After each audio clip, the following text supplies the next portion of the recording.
ഒരിക്കൽ മരിക്കുകയും പിന്നെ ന്യായവിധിയും മനുഷ്യർക്ക് നിയമിച്ചിരിക്കുന്നു.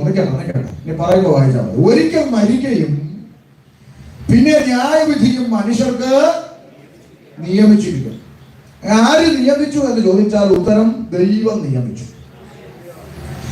ദൈവം ഇല്ലെന്ന് പറയുന്ന ഒരു തലമുറയിലാണ് ഇന്ന് നമ്മൾ ജീവിക്കുന്നത്. ഇന്ന് സോഷ്യൽ മീഡിയയുടെ അതിപ്രസരമുള്ള ഒരു കാലഘട്ടമാണ്. എന്തെങ്കിലും മിണ്ടിപ്പോയ പ്രശ്നമാണ്. അങ്ങനത്തെ ഒരു കാലഘട്ടമാണ്. ഈ സോഷ്യൽ മീഡിയ നമ്മുടെ പുതിയ തലമുറയെ വല്ലാണ്ട് സ്വാധീനിച്ചിട്ടുണ്ട്. ദൈവമില്ല എന്ന് പറയുന്ന നിരീശ്വരവാദികൾ പണ്ട് അങ്ങും ഇങ്ങും ഓരോന്നായിരുന്നെങ്കിൽ ഇപ്പൊ അതൊരു വലിയ സംഘടനയായി രൂപപ്പെട്ട് വലിയ ആൾക്കൂട്ടമാണ് അവരുടെ മീറ്റിങ്ങുകളിൽ കടന്നു വരുന്നത്. കാരണം ദൈവമില്ല എന്ന് സ്ഥാപിക്കുക ഉദ്ദേശം. അല്പം ദുഃഖത്തോടെ പറഞ്ഞാൽ വിശ്വാസികളുടെ ഇടയിൽ നിന്നുള്ള തലമുറകളും ഇപ്പോൾ നിരീശ്വരവാദത്തിന്റെ പിന്നിലുണ്ട് എന്നുള്ളത് വേദനാജനകമായൊരു സത്യമാണ്. ദൈവമില്ല എന്ന് പറയുക. പിന്നെ ഒരു കൂട്ടം ചെറുപ്പക്കാർ പറയുന്നത് ഡിങ്കനാണ് ദൈവം എന്നാണ്. ഡിങ്കനെ അറിയാമോ? പണ്ട് ബാലമംഗളത്തിൽ വായിച്ചൊരു കഥാപാത്രമാണ്. നിക്കർ കോർത്തിട്ടൊരു ചൂണ്ടലി, അതാണ് സംഗതി.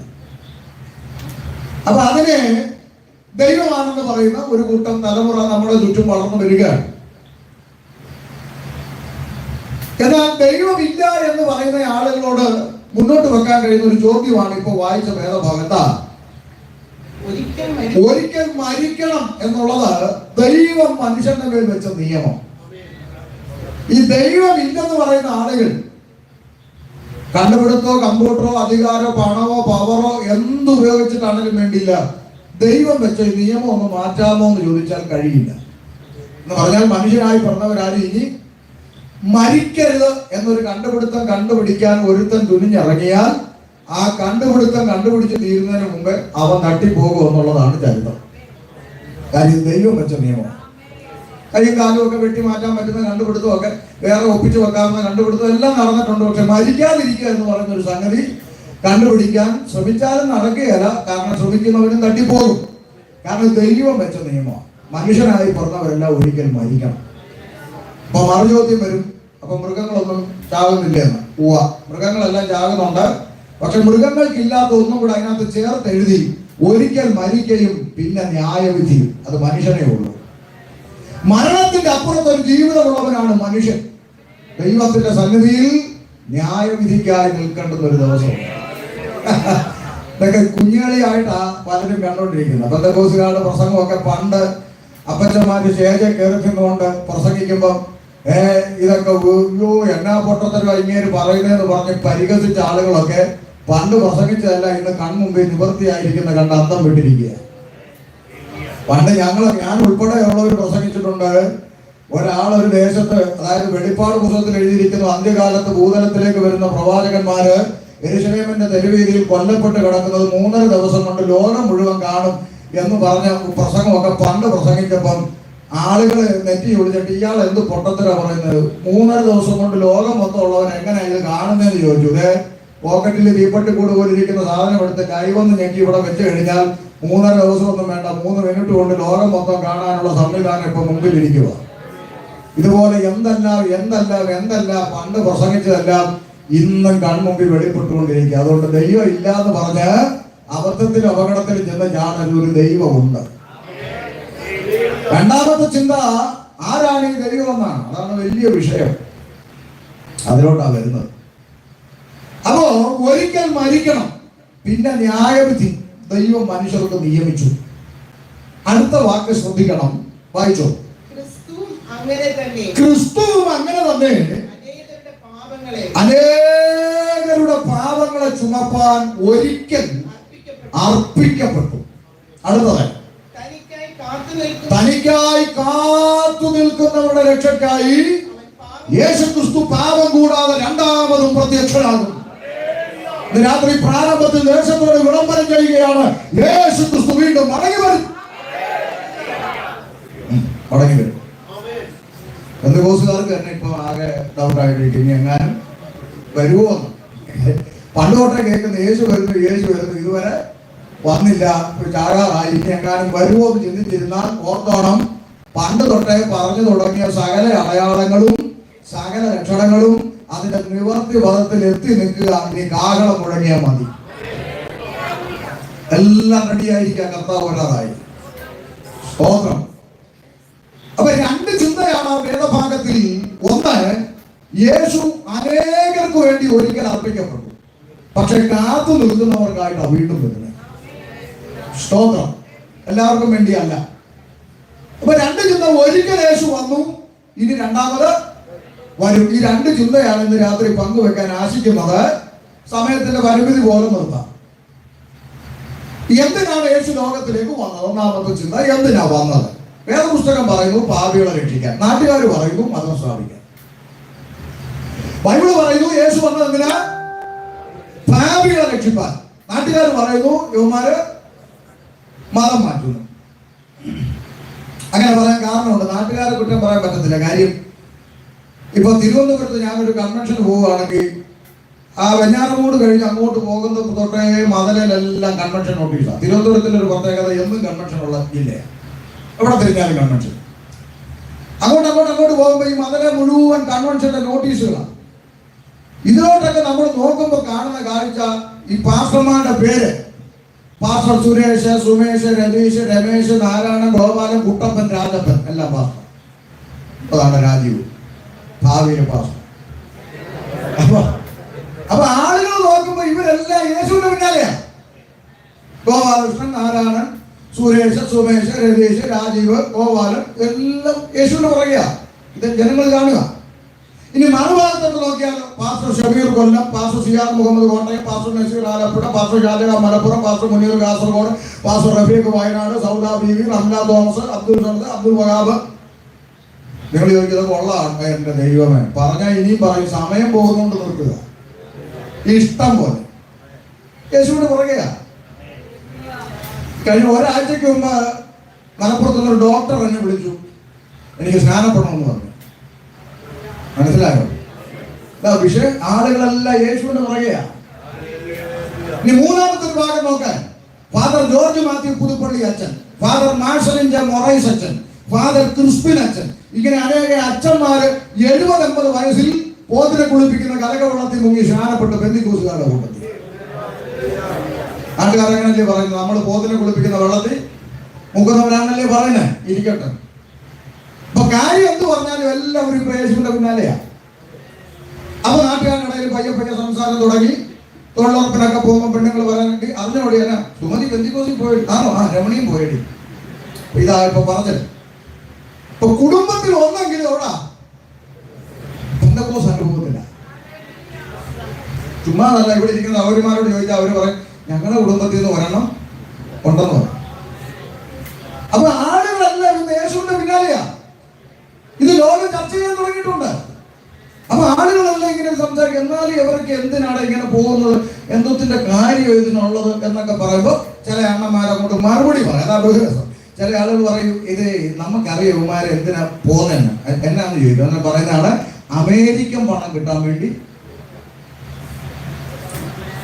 ഒരു കൂട്ടം അമേരിക്കക്കാരുടെ ഇരിപ്പാണ്. ഒരു സ്വതന്ത്രം പറഞ്ഞാണ്.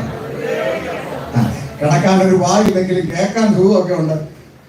ഇരിക്കട്ടെ, ഒരു ഗുമ്മല്ലേ അമേരിക്ക. എന്റെ ദൈവമേ, ഈ ആരാധനയ്ക്ക് വരുന്ന പലതിനും സ്വന്തമായിട്ട് കിടക്കാനും പോലും ഇല്ലാത്തവർ ഇപ്പോഴും ഉണ്ട്. ഈ അടുത്തൊരു സഹോദരി പറഞ്ഞു, ന്യായമായി ലഭിക്കേണ്ട ഒരു ആനുകൂല്യം ചോദിച്ച് വില്ലേജ് ഓഫീസിലോട്ട് ചെന്നപ്പോൾ ഓഫീസർ പറഞ്ഞു, കമ്മലും മാല ഇട്ടുകൊണ്ട് വന്നാൽ ആനുകൂല്യം തരാമെന്ന്.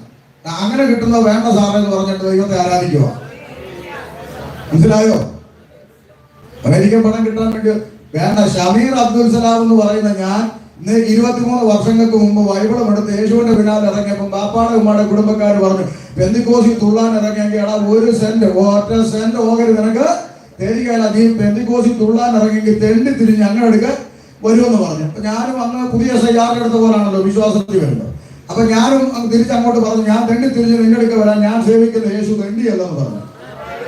അങ്ങനെ ഇറങ്ങി 23 വർഷം മുമ്പ് ഇന്ന് ഈ പ്രസംഗിക്കുന്ന നിമിഷം വരെ തെണ്ടി പോകാൻ ദൈവം അനുവദിച്ചിട്ടുണ്ട്. പറഞ്ഞത് പുസ്തകം എടുത്തപ്പോൾ ഉള്ളതും കൂടെ നഷ്ടപ്പെട്ട ചരിത്രമാ ഉള്ളത്. അപ്പൊ അമേരിക്കൻ പണം കിട്ടാൻ വേണ്ടി ഒന്നും അല്ല ആരും യേശുവിന്റെ പിന്നാലെ വരും. ഈ അബദ്ധ ധാരണകളൊക്കെ കളയണം. പിന്നെ ഈ അടുത്ത കാലത്ത് പിന്നെ ഒരു ചേച്ചി, ഈ ചേച്ചി പറയാ പെന്തക്കോസ്ത് ഉപദേശിമാരെ വീട്ടിൽ കേട്ടല്ല ഒരു ചേച്ചി. അതിനാന്ന് ചോദിച്ചാൽ പറയാണ്, യുവമാർ 500 രൂപയും കഞ്ഞിയും പയറും കൊടുത്ത് ഞങ്ങളുടെ ആളുകളൊക്കെ മതം മാറ്റുക ഒരു ചേച്ചി.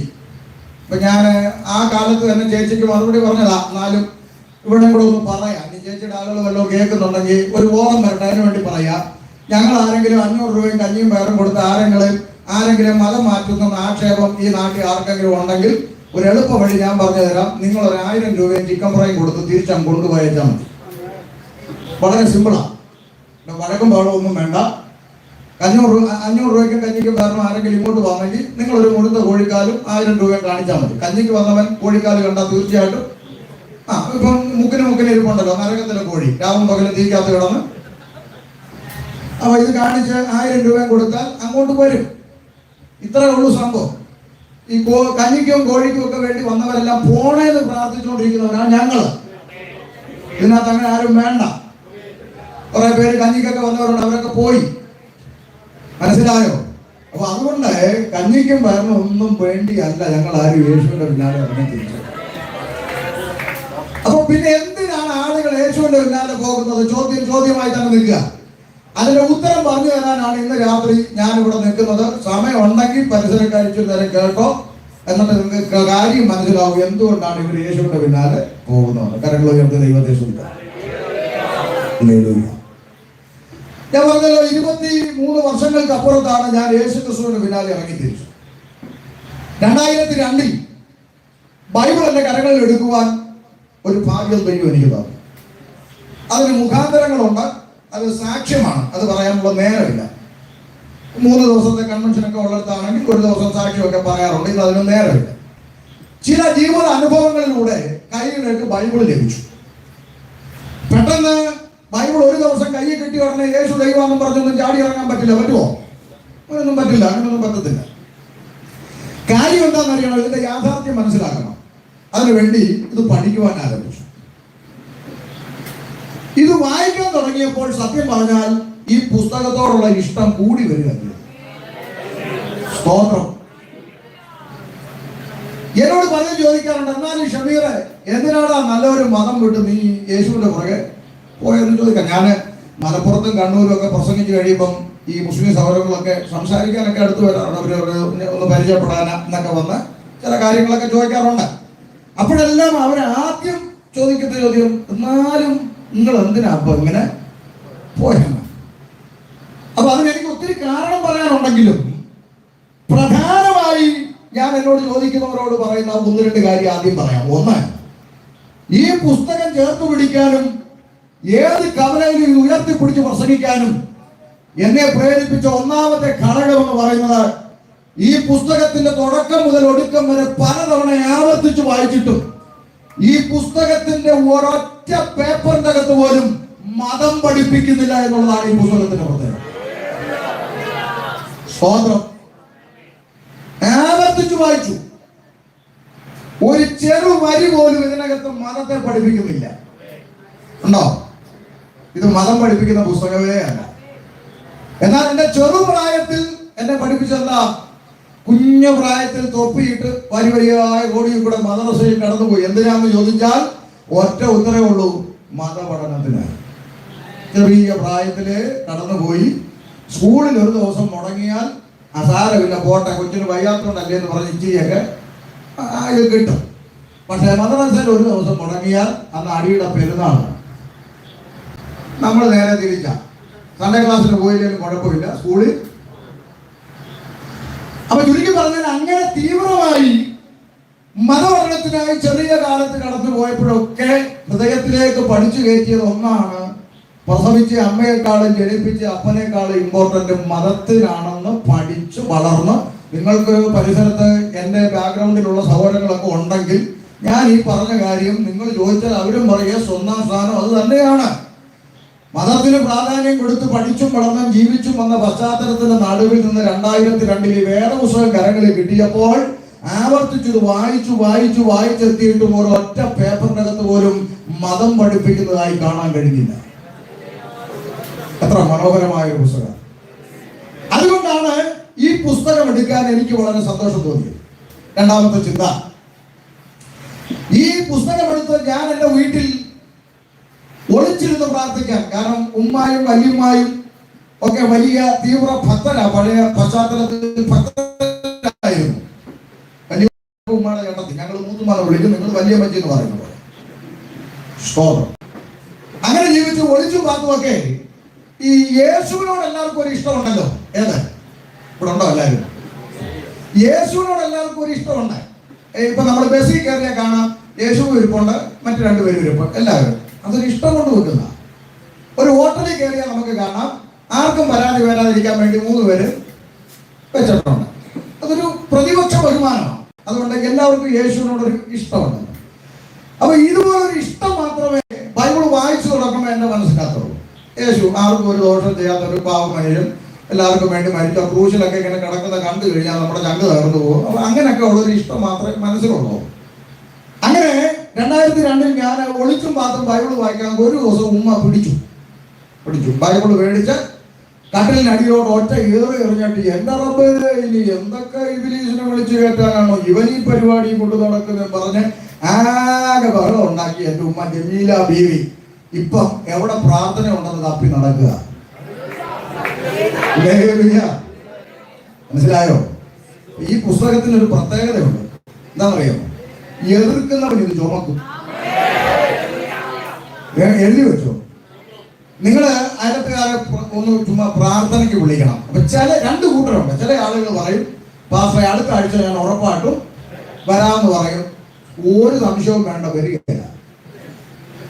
ഈ വരുമെന്ന് പറയുന്ന ആളിനെ നമ്മൾ പ്രതീക്ഷിക്കേണ്ട, വരികയില്ല. ചില ആളുകൾ ഈ ബൈബിൾ കാണുമ്പോഴേ ഇല്ല, 12 വെള്ളിയാഴ്ച പോയ പല്ല് ഉറുമി നിൽക്കുന്ന കാണാം. അവന് വേണ്ടി പ്രാർത്ഥിച്ചോ, അവൻ നാളെ ഇത് പ്രസംഗിക്കും. ഞാൻ കോട്ടയത്ത് കാനു എന്ന് പറഞ്ഞ സ്ഥലത്ത് പ്രസംഗം പോലൊരു മുറ്റത്ത് കൺവെൻഷൻ പ്രസംഗിക്കാൻ പോയി. പ്രസംഗം കഴിഞ്ഞ് ഭക്ഷണം കഴിക്കാൻ ടേബിളിൽ ഇരിക്കുമ്പോൾ ഒരു സഹോദരൻ എന്നെ കാണാൻ ഒന്ന് പരിചയപ്പെടാൻ വന്നാണ്. ഞാൻ സന്തോഷം എന്നാണ്. എൻ്റെ അടുത്ത് വന്നിട്ട് എന്നെ ഇങ്ങനെ നോക്കിയിട്ട്, ഈ എന്നെ അറിയുമോ? ഞാൻ അന്നേരം ഒന്ന് നോക്കിയിട്ട് പറഞ്ഞു, ഓർമ്മ വരുന്നില്ല പറഞ്ഞാണ്. നമ്മൾ കണ്ടിട്ടില്ല. ഞാൻ പറഞ്ഞില്ല, അങ്ങനെ അറിയാം. അപ്പൊ ഉടനെ പുള്ളി പറയാ, പക്ഷെ കേട്ട് കാണും. ഞാൻ ചോദിച്ചു, എന്നാ കേട്ടൻ?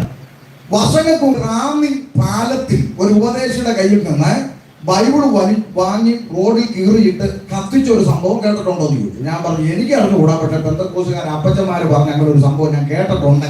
അതിനുശേഷം ചില മാസങ്ങൾ കഴിഞ്ഞപ്പോൾ ആ പാലം തകർന്നു പോവുകയും പിന്നീട് പുതിയ പാലം പണി. അതിപ്പോ കത്തിച്ചുകൊണ്ടാ തകർന്നൊന്നും ഞാൻ പറയുന്നില്ല, പക്ഷെ സംഭവം നടന്നതാണ്, അത്ര മതി. അപ്പം അങ്ങനെ ഒരു സംഭവം കേട്ടിട്ടുണ്ട്. ഞാൻ പറഞ്ഞു, ഞാൻ കേട്ടിട്ടുണ്ടെന്ന് പറഞ്ഞു. ഇപ്പൊ എന്നാ ചെയ്യുന്നു? ഇപ്പൊ ഇത് ചുമക്കുകയാണ്. മനസ്സിലാകുന്നുണ്ടോ? ഞാൻ പറഞ്ഞത്, എതിർക്കുന്നവർ ഇത് ചുമക്കും. അല്ലാതെ ഈ യേശുവിനൊരു പ്രത്യേകതയുണ്ട്. ഞാൻ പരസ്യോഗത്തിൽ പറയുന്ന ഒരു വാക്കാ, ഇതും പരസ്യോഗം ആയതുകൊണ്ട് പരസ്യമായിട്ടൊക്കെ പറയുക. ഈ യേശുവിനൊരു പ്രത്യേകത ഉണ്ടെന്ന് അറിയാമോ? ഈ ഭൂമിയിൽ കൊട്ടേഷൻകാരില്ലാത്ത ഒരു ദൈവം ഉണ്ടെങ്കിൽ അത് യേശു ക്രിസ്തുവുള്ളൂ. യേശുവിന് ഭൂമിയിൽ കൊട്ടേഷൻ തന്നെ ഇല്ല. ഇപ്പൊ ഒരുക്കാൻ വഴി നിന്റെ യേശു കൊള്ളനല്ലേടാന്ന് പറഞ്ഞാൽ നമുക്ക് ആരെങ്കിലും ഇവിടെ ചോരത്തിളപ്പുണ്ടായിട്ട് എന്നെ പറഞ്ഞു കേട്ടില്ലടാ, പോയി അടിയടാ അവനെന്ന് പറഞ്ഞു മേടിക്കുമോ? അവൻ ദൈവത്തെ പറഞ്ഞെങ്കിൽ അവന്റെ കാര്യം ദൈവം നോക്കിക്കോളൂ. അതിന് കഴിവുള്ളവനെ ആ ദൈവം എന്ന് വിളിക്കുന്നത്.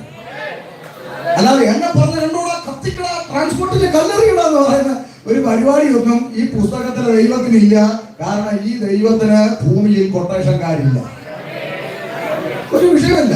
നാളെ നിങ്ങൾ ഇവിടെ 10 ബൈബിൾ ഏഴംകുളത്തിട്ട് കത്തിച്ചാലും ഞങ്ങൾ ഒരൊറ്റ ഉപദേശമാര് അതിന്റെ പേര് ട്രാൻസ്പോർട്ടിൽ കല്ലെറിയാനോ മുണ്ട് മുടക്കോ തെരുവിളിക്കാനോ ഹർത്താലും പ്രഖ്യാപിക്കാനോ പോവുകയാണ്. സ്തോത്രം. കാര്യം ഭൂമിയിൽ കൊട്ടേഷൻകാരില്ലാത്ത ഒരു ദൈവം യേശു. ഓക്കെ, വിഷയത്തിലേക്ക് തിരിച്ചു വരാം. അപ്പൊ ഞാൻ ബൈബിൾ ഇഷ്ടപ്പെടാൻ ഒന്നാമത്തെ കാരണം, ഈ ബൈബിളിലെ ഒരൊറ്റ ഒരു പേപ്പറിൽ പോലും മതം പഠിപ്പിക്കുന്നില്ല.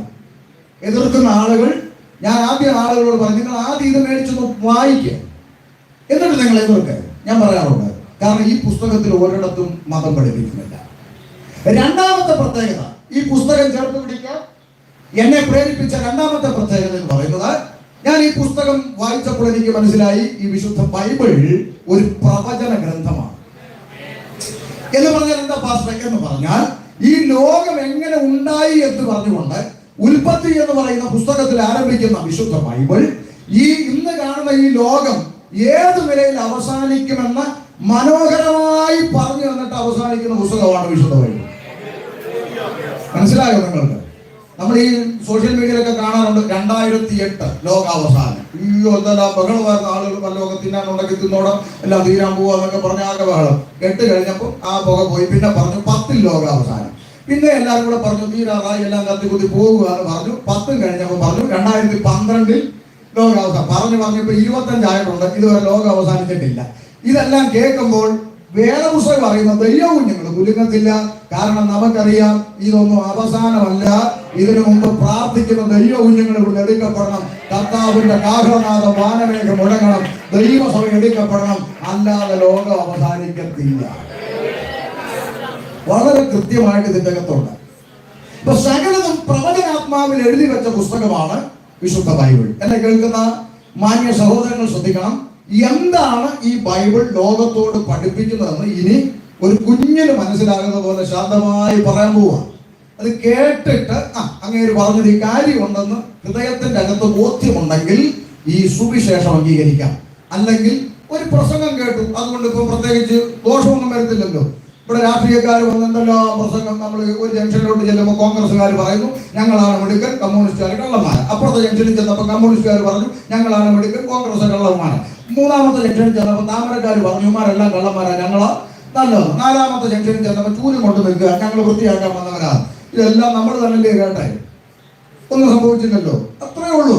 ഒരു പ്രസംഗം ഇച്ചിരി നേരം വരുന്ന കേട്ടെന്ന് പറഞ്ഞൊരു ദോഷവും വരുന്നില്ല. ഇനി എങ്ങാനും ഇത് ബോധ്യപ്പെടാൻ കഴിഞ്ഞാൽ വലിയൊരു പദവിയുമായി മടങ്ങിപ്പോ. പദവി എന്താന്ന് പിന്നാലെ പറയാം, ശ്രദ്ധിച്ചു. നിങ്ങൾക്ക് 23 വർഷങ്ങൾക്ക് മുമ്പ് ഞാന് എന്റെ നാട്ടിൽ കൊല്ലത്താണല്ലോ, കൂട്ടുകാരുമായി ഇതുപോലുള്ള സന്ധ്യയ്ക്ക് ഞങ്ങൾ കവലയിൽ ഒത്തുകൂടുമ്പോൾ ആദ്യത്തെ ഡയലോഗ് എന്താണെന്ന് നിങ്ങൾക്ക് പലർക്കും അറിയാം. കൂട്ടുകാരൊത്തുകൂടി ആദ്യം വകുപ്പുണ്ടോ, ഷെയർ ഇടാൻ, കുപ്പി എടുക്കാൻ. അങ്ങനെ കൂട്ടുകാരുമായി ഷെയർ ഇട്ട് കുപ്പി എടുത്താൽ ഈ പണി നടക്കുന്ന വീട് കണ്ടുവെക്കും. എന്നാൽ ആളില്ലാത്ത അതിന്റെ ടെറസിന്റെ മേലെ കയറി പൊറോട്ടയും ചിക്കനും മേടിച്ച് കുപ്പിയും പൊട്ടിച്ചടിച്ച് പാട്ടും കൂത്തും ഗാനമേള, അന്ന് ഗാനമേളയ്ക്ക് പാടാൻ പോയിക്കൊണ്ടിരിക്കുന്ന സമയം ഞാൻ. അപ്പൊ പാട്ടും കൂത്തും ഗാനമേളയൊക്കെ നടത്തി അടുത്ത ദിവസത്തെ കുപ്പിക്ക് പണം കണ്ടെത്താൻ നാട്ടുകാരുടെ മരച്ചീനിയോ തേങ്ങ കരിക്കോ ഒക്കെ ചാക്കിലാക്കി കൊണ്ടുപോയി വിറ്റ് അടുത്ത കുപ്പി. ഇങ്ങനെയാണ് കലാപരിപാടി. അങ്ങനെ നടന്നൊരു കാലഘട്ടം. ആ കാലത്ത് കോളാമ്പിയും പിടിച്ച് മീശമില്ലാത്ത ഉപദേശിമാരും ജംഗ്ഷനിൽ നിന്നുകൊണ്ട് കുടിക്കല്ലേ വലിക്കല്ലേ മാനസാന്തരപ്പെടുന്നൊക്കെ പ്രസംഗിക്കും. ഇത് കാണുമ്പോൾ നമുക്ക് ഇവന്റെ ചെവിക്കല്ല് കിട്ടൊന്ന് കൊടുത്താൽ എന്തെന്ന് തോന്നിയിരുന്ന ആളാണ് ഞാൻ. ഇപ്പൊ ഞാൻ ആ റോഡിൽ നിന്നുകൊണ്ട് ഇതേപോലെ പ്രസംഗം മനസ്സിലാക്കണം. അത്ര പരിഹാസമായി എന്റെ ക്ലാസ്മേറ്റ്സ് ഒരിക്കൽ എന്നെ വന്ന് വിളിച്ചിട്ട് അളിയ ഒരു രസമുണ്ട്, ഒരു തമാശ ഉണ്ട്, വരുന്നുണ്ടോ എന്നാ അതൊക്കെ കൊണ്ട് ചിരിച്ച് ചാകുമെന്ന് പറഞ്ഞു. അപ്പൊ എനിക്ക് ചിരിക്കാൻ ഇഷ്ടമായിട്ട് ഞാനും പോയപ്പോ എന്താ സംഗതി, ഈ പെന്തക്കോസ്റ്റുകാർ ഉപവാസ പ്രാർത്ഥന നടത്തുന്ന ഹോളിലോട്ടായി പോന്നേ. എന്നിട്ട് ജനനി നോക്കുന്നു. അപ്പൊ ഞാൻ നോക്കുമ്പോൾ ഇവരിങ്ങനെ കുലുങ്ങിയിരുന്ന് ആരാധിക്കുന്നതാണ്. ഇവരെ വായിൽ നിന്ന് ഇങ്ങനെ കലവിലെന്തോ ഭാഷ. അന്നൊന്നും നമുക്കിത് അറിയത്തില്ലല്ലോ സംഗതി എന്താ. ഇത് കണ്ട് പുറത്തു നിന്ന് തലതല്ലി ചിരിച്ച ഞാനാണ് ഇപ്പൊ കുലുങ്ങി ആരാധിക്കുന്നത്. നോക്കി, ഞാൻ പറഞ്ഞത് നമുക്ക് അറിവില്ലായ്മയുടെ കാലത്ത് ഇത് പരിഹാസമായിട്ടും മോശമായിട്ടൊക്കെ തോന്നിയെങ്കിലും ഈ പുസ്തകം എന്താണെന്ന് മനസ്സിലാക്കിയപ്പോഴാണ് കർത്താവേ ഇത്രയും അറിയാൻ വൈകിപ്പോയോ എന്നാണ് ഇന്ന് നമ്മുടെ പ്രാർത്ഥന. അപ്പൊ എന്താണ് ബൈബിൾ പഠിപ്പിക്കുന്നത് എന്ന് ഒരു കുഞ്ഞിനെ പോലെ ഇനി പറയാൻ പോവുകയാണ്. ശാന്തമായി ഒന്ന് കേട്ടാണ്.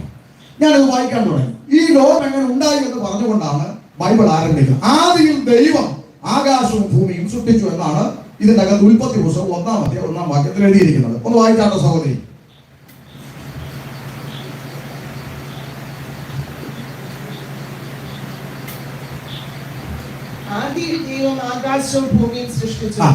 ഒരു വരി പോലും വിടാതെ വായിക്കണം. ആദിയിൽ ദൈവം ആകാശവും ഭൂമിയും സൃഷ്ടിച്ചു. നിങ്ങൾ ശ്രദ്ധിച്ചോണേ, അവിടെ ഉപയോഗിച്ചിരിക്കുന്ന പദം എന്താ?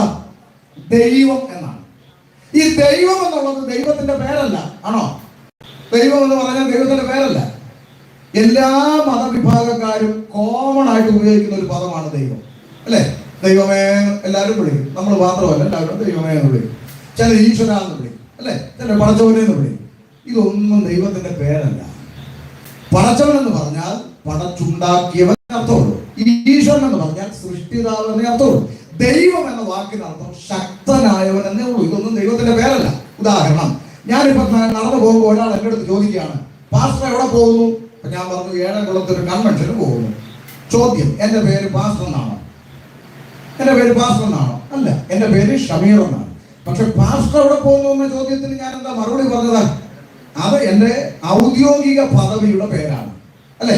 അപ്പോൾ തന്നെ എനിക്കൊരു പേരുണ്ട്. ഇതുപോലെ ദൈവം എന്നുള്ളത് ദൈവത്തിന്റെ പേരല്ല, പക്ഷെ ദൈവമേ എന്ന് വിളിച്ചാൽ അത് കേൾക്കുന്നവനാണ് ദൈവം. ദൈവമേ എന്ന് വിളിച്ച് പ്രാർത്ഥിച്ചാൽ ആ പ്രാർത്ഥനയ്ക്ക് മറുപടി പറയുന്നവനാണ് ദൈവം. ഒരു സംശയം വേണ്ട. അതുകൊണ്ടാണ് നമ്മൾ വേദപുസ്തകത്തിൽ വാക്യമുണ്ട്, ഹൃദയം നുറുങ്ങിയവർക്ക് യേശു സമീപസ്ഥനാണ്. ഹൃദയം നുറുങ്ങിയവർക്ക് ദൈവം സമീപസ്ഥനാണ്. ഹൃദയം നുറുങ്ങിയ പെന്തിക്കോസുകാർക്കുന്നുണ്ടോ? ഉണ്ടോ? ഹൃദയം നുറുങ്ങിയ മത്തോമാക്കാർക്കുന്നുണ്ടോ? ഹൃദയം നുറുങ്ങിയ യാക്കോബക്കാർക്കുന്നുണ്ടോ? മനുഷ്യനായി പിറന്ന ആടെ ഹൃദയം നുറുങ്ങി വിളിച്ചാലും അത് കേൾക്കുന്നവനെയാണ് ദൈവം എന്ന് വിളിക്കുന്നത്. നമ്മൾ മാത്രമല്ല, നമ്മുടെ പ്രാർത്ഥന മാത്രമാണ് ദൈവം കേൾക്കുന്നതാണോ? അല്ല. എത്രയോ നിഷ്കളങ്കമായ ആളുകള് ഈശ്വര എന്നെ സഹായിക്കണേ, എന്റെ ദൈവമേ എനിക്ക് ആരും ഇല്ലെന്ന് പറയുന്നിടത്തൊക്കെ ഒരു പ്രവൃത്തി വെളിപ്പെടുന്നുണ്ട്. അത് ചെയ്യുന്നത് ആരാണെന്നോ ആ സൃഷ്ടാവ് ആരാണെന്നോ ജനം തിരിച്ചറിയുന്നില്ല എന്നുള്ളതാണ് സത്യം. പക്ഷെ ദൈവം കേൾക്കുന്നുണ്ട്. ഓക്കെ, അപ്പൊ ദൈവം എന്നുള്ളത് ഒരു കോമൺ പദമാണ്. പക്ഷെ അപ്പോൾ തന്നെ ദൈവത്തിന് ഒരു പേരുണ്ട്. ആ പേര് തിരിച്ചറിയുന്നിടത്താണ് നമ്മൾ സൃഷ്ടാവിനെ അറിയുന്നത്.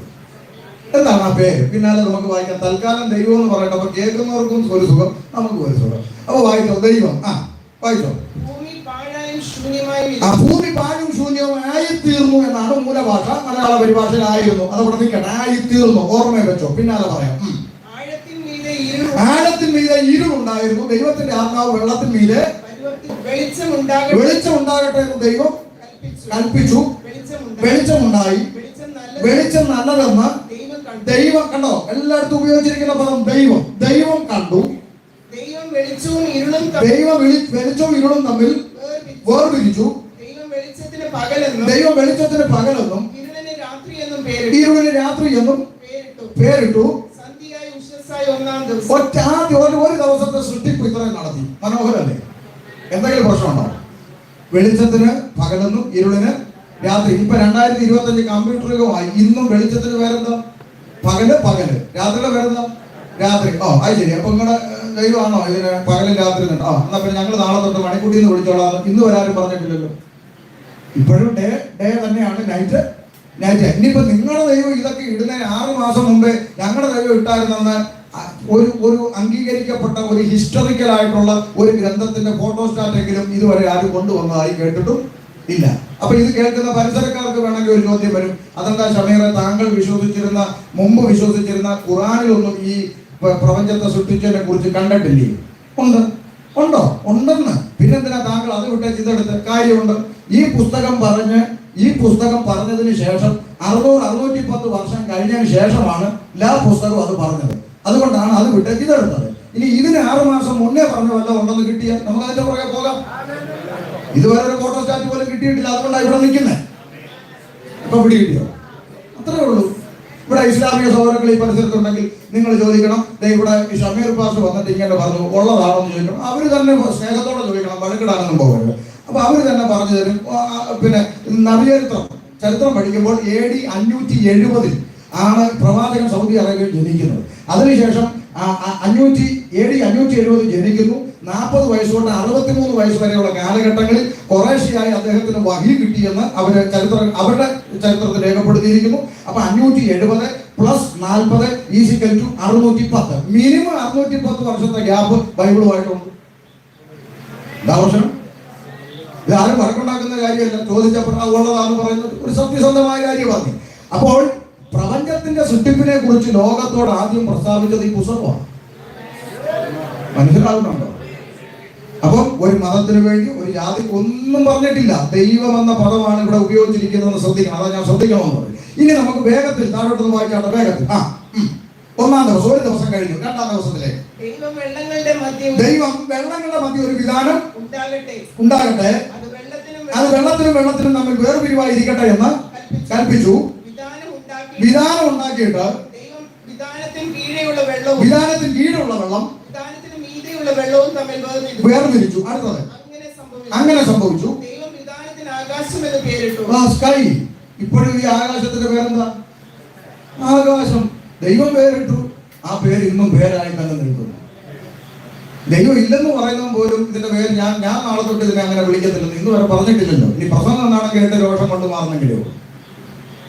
അപ്പൊ ഇന്നും അത് അങ്ങനെ തന്നെ ഇരിക്കുന്നു. ദൈവം വിധാനത്തിന് ആകാശം എന്ന് പേരിട്ടു. അടുത്തത് 2 ദിവസത്തെ സൃഷ്ടിപ്പ് കഴിഞ്ഞു. ആരെ സൃഷ്ടിച്ചിട്ടില്ല? പറഞ്ഞേ, മനുഷ്യനെ സൃഷ്ടിച്ചിട്ടില്ല. ബൈബിള് പഠിപ്പിക്കുന്ന എന്താണെന്നാ നമ്മൾ നാട്ടുകാരോട് പറഞ്ഞുകൊണ്ടിരിക്കുന്നത്.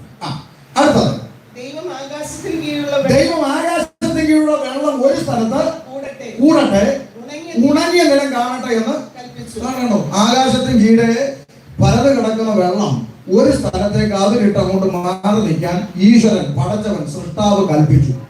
അപ്പം വെള്ളം ഒരു സ്ഥലത്ത് ഒതുങ്ങി മാറി അതിലിട്ട് നിന്നപ്പോൾ കര കാണായി വന്നു. അല്ലാതെ ആരും മമ്മട്ടിയും കോടാലിയും ഒന്നും വലിച്ചെറിഞ്ഞപ്പോഴല്ല ഇത് വന്നത്. മനസ്സിലായോ? അപ്പൊ ദൈവം സൃഷ്ടിച്ചു, ആമേൻ, വെള്ളം അതിലിട്ട് മാറി നിൽക്കട്ടെ എന്ന് പറഞ്ഞു. കര കാണായി വന്നു. എന്നിട്ട് എന്ത് ചെയ്തു? വായിച്ചേ. ഉണങ്ങിയ നിലത്തിന് ദൈവം ഭൂമി എന്നും വെള്ളത്തിന്റെ കൂട്ടത്തിന് ദൈവം സമുദ്രം എന്നും പേരിട്ടു. ആരെങ്കിലും ആ പേര് മാറ്റിയിട്ടുണ്ടോ? എർത്ത് ഇപ്പോഴും എർത്ത് തന്നെയാണ്. സമുദ്രം ഇപ്പോഴും മാറ്റിയോ? നമുക്കിത് ഇപ്പൊ എല്ലാം മാറ്റുന്ന കാലമാണല്ലോ. എന്നാളൊരു ചേച്ചി ഫേസ്ബുക്കിലൂടെ വന്നിട്ട് പറയാണ്, യഹൂദന്മാരുടെ ഒന്നും നമുക്ക് വേണ്ട, എല്ലാം ബഹിഷ്കരിക്കണം. ഇത് പറയുന്ന ഏതാ? അവന്മാരെ കണ്ടുപിടിച്ചില്ല, എല്ലാം മാറ്റുന്ന കാലം. അപ്പൊ ഇഷ്ടപ്പെടുകയല്ല. അപ്പൊ ഇഷ്ടപ്പെടാത്തോണ്ട് ഈ പേരങ്ങ് മാറ്റിയേക്കാൻ നമ്മൾ ഇതുവരെ ആരും പറഞ്ഞിട്ടില്ല. ഇനി നാളെ പ്രസംഗം കേട്ട് ദോഷം കൊണ്ട് മാറ്റുന്നെങ്കിലേ ഉള്ളൂ. അപ്പം ആകാശം സമുദ്രത്തെയും തമ്മിൽ പേരിട്ടു. അങ്ങനെ അടുത്തത് ദൈവം നോക്കിക്കൊള്ളാം, സമുദ്രം ഭംഗിയായിരിക്കുന്നു. നമ്മളൊരു കാര്യം ഉണ്ടാക്കി കഴിയുമ്പോൾ നമ്മൾ തന്നെ എടുത്ത് നോക്കുമല്ലോ, അല്ലെ? നമ്മളൊരു കാര്യം ഉണ്ടാക്കി, പണ്ട് ഈ കുഞ്ഞുങ്ങൾ ജനിക്കുന്നതിന് മുമ്പേ അമ്മമാര് കുപ്പായം തയ്ക്കുമായിരുന്നു, അല്ലെ? കുപ്പായമൊക്കെ തയ്ച്ചു വെച്ചിട്ട് അവർ നോക്കുക, ഭംഗി കൊള്ളാം എന്ന്. ഇനി കൊള്ളത്തിലെന്ന് തോന്നി അതെല്ലാം കൂടെ അഴിച്ചേക്ക് വീണ്ടും ഒന്നുകൂടെ ചെയ്യും. രണ്ടാമത് ഇതുപോലെ. അപ്പൊ ദൈവം തന്റെ സൃഷ്ടിപ്പിനെ എല്ലാം നോക്കി അത് കൊള്ളാം, ഭംഗിയാണെന്ന് കണ്ടു. അടുത്തത് ഭൂമിയിൽ നിന്ന് പുല്ലും വിത്തുള്ള സസ്യങ്ങളും ഭൂമിയിൽ അതത് വിത്തുള്ള ഫലം കായ്ക്കുന്ന വൃക്ഷങ്ങളും മുളച്ചു വരട്ടെ എന്ന് ദൈവം കൽപ്പിച്ചു. അങ്ങനെ സംഭവിച്ചു. വൃക്ഷങ്ങളും മുളച്ചു വന്നു. അതുകൊണ്ട് ഇനി ആരെങ്കിലും തെങ്ങാണോ തേങ്ങയാണോ ആദ്യം ഉണ്ടായെന്ന് ചോദിച്ചാൽ ദൈവമക്കൾ ശങ്കിക്കാതെ പറഞ്ഞേക്കണം, തെങ്ങാണ് ഉണ്ടായത്. വൃക്ഷങ്ങൾ മുളച്ചു വന്നിട്ടാണ് പിന്നെ അതിനകത്ത് ഫലം പിടിച്ചത്. മനസ്സിലായോ? അടുത്തത് വായിച്ചോ. ഭൂമിയിൽ നിന്ന് പുല്ലും അതത് തരം വിത്തുള്ള ഫലം കായ്ക്കുന്ന വൃക്ഷങ്ങളും മുളച്ചു വന്നു. കൊള്ളാം, ദൈവത്തിന്റെ ഒരു സാറ്റിസ്ഫാക്ഷൻ. കൊള്ളാം, എല്ലാം മനോഹരവും ദൈവം കണ്ടു. 3 ദിവസത്തെ സൃഷ്ടിപ്പ് പടച്ചവൻ, സൃഷ്ടാവ്, ഈശ്വരൻ, ദൈവം ഭൂമിയിൽ നടത്തി. ആരെ സൃഷ്ടിച്ചില്ല? മനുഷ്യൻ. അപ്പൊ നിങ്ങൾക്ക് മനസ്സിലാവുന്നുണ്ട്, മനുഷ്യനെ സൃഷ്ടിച്ചില്ല. അടുത്തത് പകലും രാവും തമ്മിൽ വേർപിരിവാൻ ആകാശവിധാനത്തിൽ വെളിച്ചങ്ങൾ ഉണ്ടാകട്ടെ. അവ അടയാളങ്ങളായി കാലം, ദിവസം, സംവത്സരം എന്നിവ തിരിച്ചറിയാനായും ഉതകട്ടെ. അടുത്തത് ഭൂമിയെ പ്രകാശിപ്പാൻ ആകാശവിധാനത്തിൽ അവ വെളിച്ചങ്ങളായിരിക്കട്ടെ കൽപ്പിച്ചു. അങ്ങനെ സംഭവിച്ചു. ശ്രദ്ധിച്ച് പകൽ വാഴേണ്ടതിന് അതാരാ? സൂര്യൻ. അടുത്തത് രാത്രി വാഴേണ്ടതിന് അതാരാ?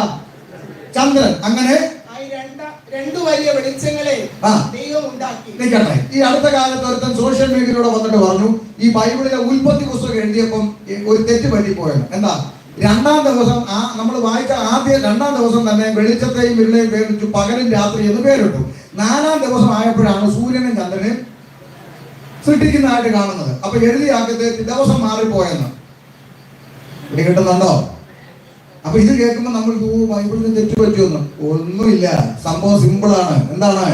ആമേൻ. ഈ സൂര്യനെയും ചന്ദ്രനെയും സൃഷ്ടിച്ചത് എന്തിനാന്ന് അവിടെ എഴുതി വെച്ചു. അത് ഇമാര് കണ്ടില്ല. എന്തിനാ? കാലം, ദിവസം, വർഷം എന്നിവ തിരിച്ചറിയാൻ ആകാശവിധാനത്തിൽ 2 വലിയ വെളിച്ചങ്ങൾ ഉണ്ടാകട്ടെ. ആർക്ക് തിരിച്ചറിയാൻ? ഹലോ, ദൈവത്തിന് തിരിച്ചറിയില്ലയോ? പിന്നെ ആർക്ക് തിരിച്ചറിയാൻ? 6-ാം ദിവസം ഒരു പ്രോഡക്റ്റ് വരുന്നുണ്ട്. ആര്? മനുഷ്യൻ. ഇവന് കാലം, ദിവസം, വർഷം തിരിച്ചറിയാൻ 2 വെളിച്ചങ്ങൾ. അതാ സൂര്യനും ചന്ദ്രനും. ഇന്നും അത് വെച്ചിട്ടല്ലേ ഈ കലണ്ടർ, സൂര്യവർഷവും ചന്ദ്രവർഷവും ഗണിച്ചല്ലേ ഈ കലണ്ടർ ഇങ്ങോട്ട് അടിച്ചു തരുന്നത്. ആർക്ക് വേണ്ടിയാ? വരാനിരിക്കുന്ന മനുഷ്യന് വേണ്ടി എഴുതിട്ടില്ലേ. ഇനി അപ്പൊ ചോദിക്കാം, അന്നേരം പിന്നെ ആദ്യം ഉണ്ടായിരുന്ന വെളിച്ചം ഏതാണ്? വെളിപ്പാട് പുസ്തകത്തിൽ എഴുതി വെച്ചിരിക്കുന്നു, ഇനി ദൈവമക്കൾ ഇവിടുന്ന് ചെല്ലുന്ന, ദൈവസന്നിധിയിൽ ചെല്ലുന്ന ആ നഗരത്തിൽ പ്രകാശിപ്പാൻ സൂര്യനും ചന്ദ്രനും ആവശ്യമില്ല, ദൈവമാണ് അവിടെ പ്രകാശം. പ്രശ്നം കണ്ടോ? അപ്പൊ വളരെ കൃത്യമായി രേഖപ്പെടുത്തിയിരിക്കുന്നു. രണ്ട് വലിയ വെളിച്ചങ്ങൾ, കാലവും ദിവസവും വർഷവും തിരിച്ചറിയാൻ വേണ്ടി. നമ്മൾ പറയുന്നത് രാത്രി ആയടി, രാവിലെ ആയടി, നേരം ഇതൊക്കെ പറഞ്ഞ എന്തിന്റെ അടിസ്ഥാനത്തിലാ? സൂര്യനും ചന്ദ്രനും കൂടെ ഉള്ളത് കൊണ്ട്. മനസ്സിലായോ? ഒരു ദിവസം സൂര്യൻ വരാതിരുന്നാൽ നമ്മൾ പറയും ഇതുവരെ വെളുത്തില്ലെന്ന്. ഇച്ചിവിടെ ഉറങ്ങാടി, വെളുത്തില്ല. പിന്നെ ഉറങ്ങി, വെളുത്തില്ല, വെളുക്കുന്നേ ഇല്ല. അപ്പോ ഇത് തിരിച്ചറിയാൻ സൃഷ്ടാവ് നമുക്ക് വേണ്ടി സൃഷ്ടിച്ചതാണിത്. അപ്പൊ എത്ര മനോഹരമാണെന്ന് നോക്കി. അടുത്ത വാക്ക് വായിച്ചേ. നക്ഷത്രങ്ങളെയും ഉണ്ടാക്കി. കണ്ണ് ചിമ്പുന്ന താരകങ്ങളെ ദൈവം സൃഷ്ടിച്ചു. അടുത്തത്. ഭൂമിയെ പ്രകാശിപ്പാനും പകലും രാത്രിയും വാഴുവാനും വെളിച്ചത്തെ ഇരുളിനെ തമ്മിൽ വേർപിരിപ്പാനുമായി ദൈവം അവയെ ആകാശവിധാനത്തിൽ. സൂര്യൻ, ചന്ദ്രൻ, നക്ഷത്രം അവയെ ദൈവം ആകാശവിധാനത്തിൽ നിർത്തി. വർഷം ഇത്രയും കഴിഞ്ഞു, ഇന്നും ഇത് എവിടെ നിൽക്കുന്നത്? ദൈവം നിർത്തിയാൽ അവിടെ നിൽക്കും. മനോഹരമായിട്ടുണ്ട്. അടുത്തത് വായിച്ചു. നല്ലത് എന്ന് ദൈവം കണ്ടു. സന്ധ്യയായി ഉഷസ്സായി നാലാം ദിവസം. 4 ദിവസത്തെ സൃഷ്ടിപ്പ് കഴിഞ്ഞു. ആരെ സൃഷ്ടിച്ചില്ല? മനുഷ്യനെ സൃഷ്ടിച്ചില്ല. കോസുകാർക്ക് ഇത് കേൾക്കുമ്പോൾ ഇതൊക്കെ ഞങ്ങൾ സൺഡേ ക്ലാസ്സിൽ പഠിക്കും. നിങ്ങൾക്കോടല്ല പറയുന്നത്, പൊതുജനത്തോടാണ് പറയുന്നത്. 4 ദിവസത്തെ സൃഷ്ടിപ്പ് നടത്തി, മനുഷ്യനെ സൃഷ്ടിച്ചില്ല. 5-ാം ദിവസത്തിലേക്ക് വായില്ലേ. വെള്ളത്തിൽ ജലജന്തുക്കൾ കൂട്ടമായി ജനിക്കും. അപ്പൊ നേരത്തെ അതിരിട്ട് മാറ്റി, പേരിട്ട് മാറ്റി നിർത്തിയിരിക്കുന്ന സമുദ്രത്തിലോട്ട് നോക്കിയിട്ട് സൃഷ്ടാവ് പടച്ചവൻ ഈശ്വരൻ ദൈവം പറയുകയാണ്, എന്താണ്? വെള്ളത്തിൽ ജലജന്തുക്കൾ കൂട്ടമായി ജനിക്കട്ടെ. അടുത്തത്. ഭൂമിയുടെ മീതെ ആകാശവിധാനത്തിൽ പർവ്വജാതി പറക്കട്ടെ. അടുത്തത്. കൽപ്പിച്ചു. ദൈവം വലിയ തിമിംഗലങ്ങളെയും വെള്ളത്തിൽ കൂട്ടമായി ജനിച്ചു ധരിക്കുന്ന അതത് തരം ജീവജന്തുക്കളെയും അതത് തരം പർവ്വജാതിയെയും സൃഷ്ടിച്ചു. എന്നിട്ട് പറഞ്ഞു, നല്ലതെന്ന് ദൈവം കണ്ടു. എന്നിട്ടോ? നിങ്ങൾ വർദ്ധിച്ചു പെരുകി സമുദ്രത്തിലെ വെള്ളത്തിൽ നിറവിൽ. കേട്ടോ? സമുദ്രത്തിൽ സൃഷ്ടിച്ച ജലജന്തുക്കളോട് സൃഷ്ടാവ് പറയുക, അയലമത്തി, ചാട, ചൂര, നെമ്മീൻ, നത്തോലിയോട് പറയുക, നിങ്ങൾ പെറ്റു പെരുകി പെരുകി പെരുകി സമുദ്രത്തിലൊക്കെ നിറയാൻ. എന്തിനാച്ചാ? 6-ാം ദിവസം ഒരു പ്രോഡക്റ്റ് വരുന്നുണ്ട് മനുഷ്യൻ. ഇവൻ രാവും പകലും കപ്പലും ബോട്ടുമായി കോരിക്കൊണ്ടു വന്നാലും തീരാത്തത്ര മനുഷ്യ സമ്പത്ത് സമുദ്രത്തിനകത്ത് ഇപ്പോഴും പെരുകി വെച്ചേക്കുക. പടച്ചവൻ സൃഷ്ടാവ് ദൈവം. ആ ദൈവം ആരാന്ന് പഠിക്കും. സ്തോത്രം. ഇത്ര മനോഹരമായിട്ടാ പ്രപഞ്ചത്തെ നിർമ്മിച്ചിരിക്കുന്നല്ലേ. സ്തോത്രം. പെറ്റു പെരുകാൻ പറഞ്ഞു. ഇന്നുമില്ലേ സമുദ്രത്തിന്റെ ആഴം അളക്കാൻ? ഇന്ന് ഏതെങ്കിലും ശാസ്ത്രത്തിന് സമുദ്രത്തിന്റെ ആഴം കണ്ടുപിടിക്കാൻ പറ്റിയിട്ടുണ്ടോ? അതുകൊണ്ട് വേദപുസ്തകത്തിൽ ഒരു വാക്കുണ്ട്, പണ്ട് എന്തെല്ലാം പറഞ്ഞാലും സ്വത്രം പറയാത്ത ഒരു അച്ചായൻ സഭയിലുണ്ടായിരുന്നെന്ന്. എന്തൊക്കെ പറഞ്ഞാലും പുള്ളിയുടെ വാ തുറന്നൊരു സ്വത്രം പറയത്തില്ല. അപ്പം ഒരു പ്രസംഗം വന്നിട്ട് പിന്നെ കടലിന്റെ അടിത്തട്ടിന് ഏകദേശം ഇത്രയും ആഴം ഉണ്ടെന്ന് പറഞ്ഞപ്പോൾ പുള്ളി ചാടി എഴുന്നേറ്റ് ഹല്ലേലൂയ എന്ന് പറഞ്ഞു. അപ്പൊ അതന്നെ ഇതുവരെ ഈ അച്ചാൻ ഇങ്ങനെ ഒരു സ്വത്രം പറഞ്ഞ് കണ്ടിട്ടില്ലെന്ന്. ഇതെന്താ അച്ചാന്ന് ചോദിച്ചാൽ പുള്ളി പറഞ്ഞു, അവൻ എന്റെ പാപങ്ങളെ സമുദ്രത്തിന്റെ ആഴങ്ങളിൽ ഇട്ട് കളഞ്ഞുകൊണ്ട് വാക്യം കിടക്കുക. ഇത്രയും ആഴമുള്ളതിൽ നിന്ന് ഇനി ആരും തപ്പിയെടുത്തോണ്ട് വരാത്ത രീതിയിൽ എന്റെ പാപം ദൈവം മറച്ചു വന്നത് ഓർത്ത് ഞാൻ ദൈവത്തെ ശ്രദ്ധിച്ചതാണ്. മനോഹരമല്ലേ? സമുദ്രത്തിലെ ജലജന്തുക്കൾ പെറ്റു പെരുകാൻ കൽപ്പിച്ചു. വായിച്ചോ. കൽപ്പിച്ചു. അനുഗ്രഹിച്ചു. 5 ദിവസത്തെ സൃഷ്ടിപ്പ് പടച്ചവൻ സൃഷ്ടാവ് ഈശ്വരൻ ഭൂമിയിൽ നടത്തി. ആരും സൃഷ്ടിച്ചില്ല, മനുഷ്യനെ സൃഷ്ടിച്ചില്ല. ഇനി കാതലായ വിഷയത്തിലോട്ട് കയറുക. യേശു ഒരിക്കലായി വന്നത് എന്തിനാണ് നാം പറഞ്ഞുകൊണ്ടിരിക്കുന്നത്? എന്തിനാ? 6-ാം ദിവസത്തിലേക്ക് വായിച്ചു. അതത് തരം കന്നുകാലി. എന്താ കന്നുകാലി? ആട്, മാട്, പശു, പോത്തരുമ, കന്നുകാലി. അടുത്തത് ഇഴജാതി. എന്താ ഇഴജാതി? പാമ്പ് വർഗത്തിൽപ്പെട്ടതല്ല, ഇഴജാതി. അടുത്തത് കാട്ടുമൃഗം. എന്താ കാട്ടുമൃഗം? കാട്ടുപന്നി, കാട്ടന, കാട്ടുപോത്ത്, കാട്ടുമൊഴി, കാട്ടി കിടക്കുന്നതല്ല കാട്ടുമൃഗം. ഇങ്ങനെ അതത് തരം ജീവജന്തുക്കൾ ഭൂമിയിൽ നിന്ന് ഉളവാകട്ടെ എന്ന് ദൈവം കൽപ്പിച്ചു. അപ്പോഴിവിടെ ആരില്ല? പറ. അപ്പോഴിവിടെ ആരില്ല, മനുഷ്യനില്ല.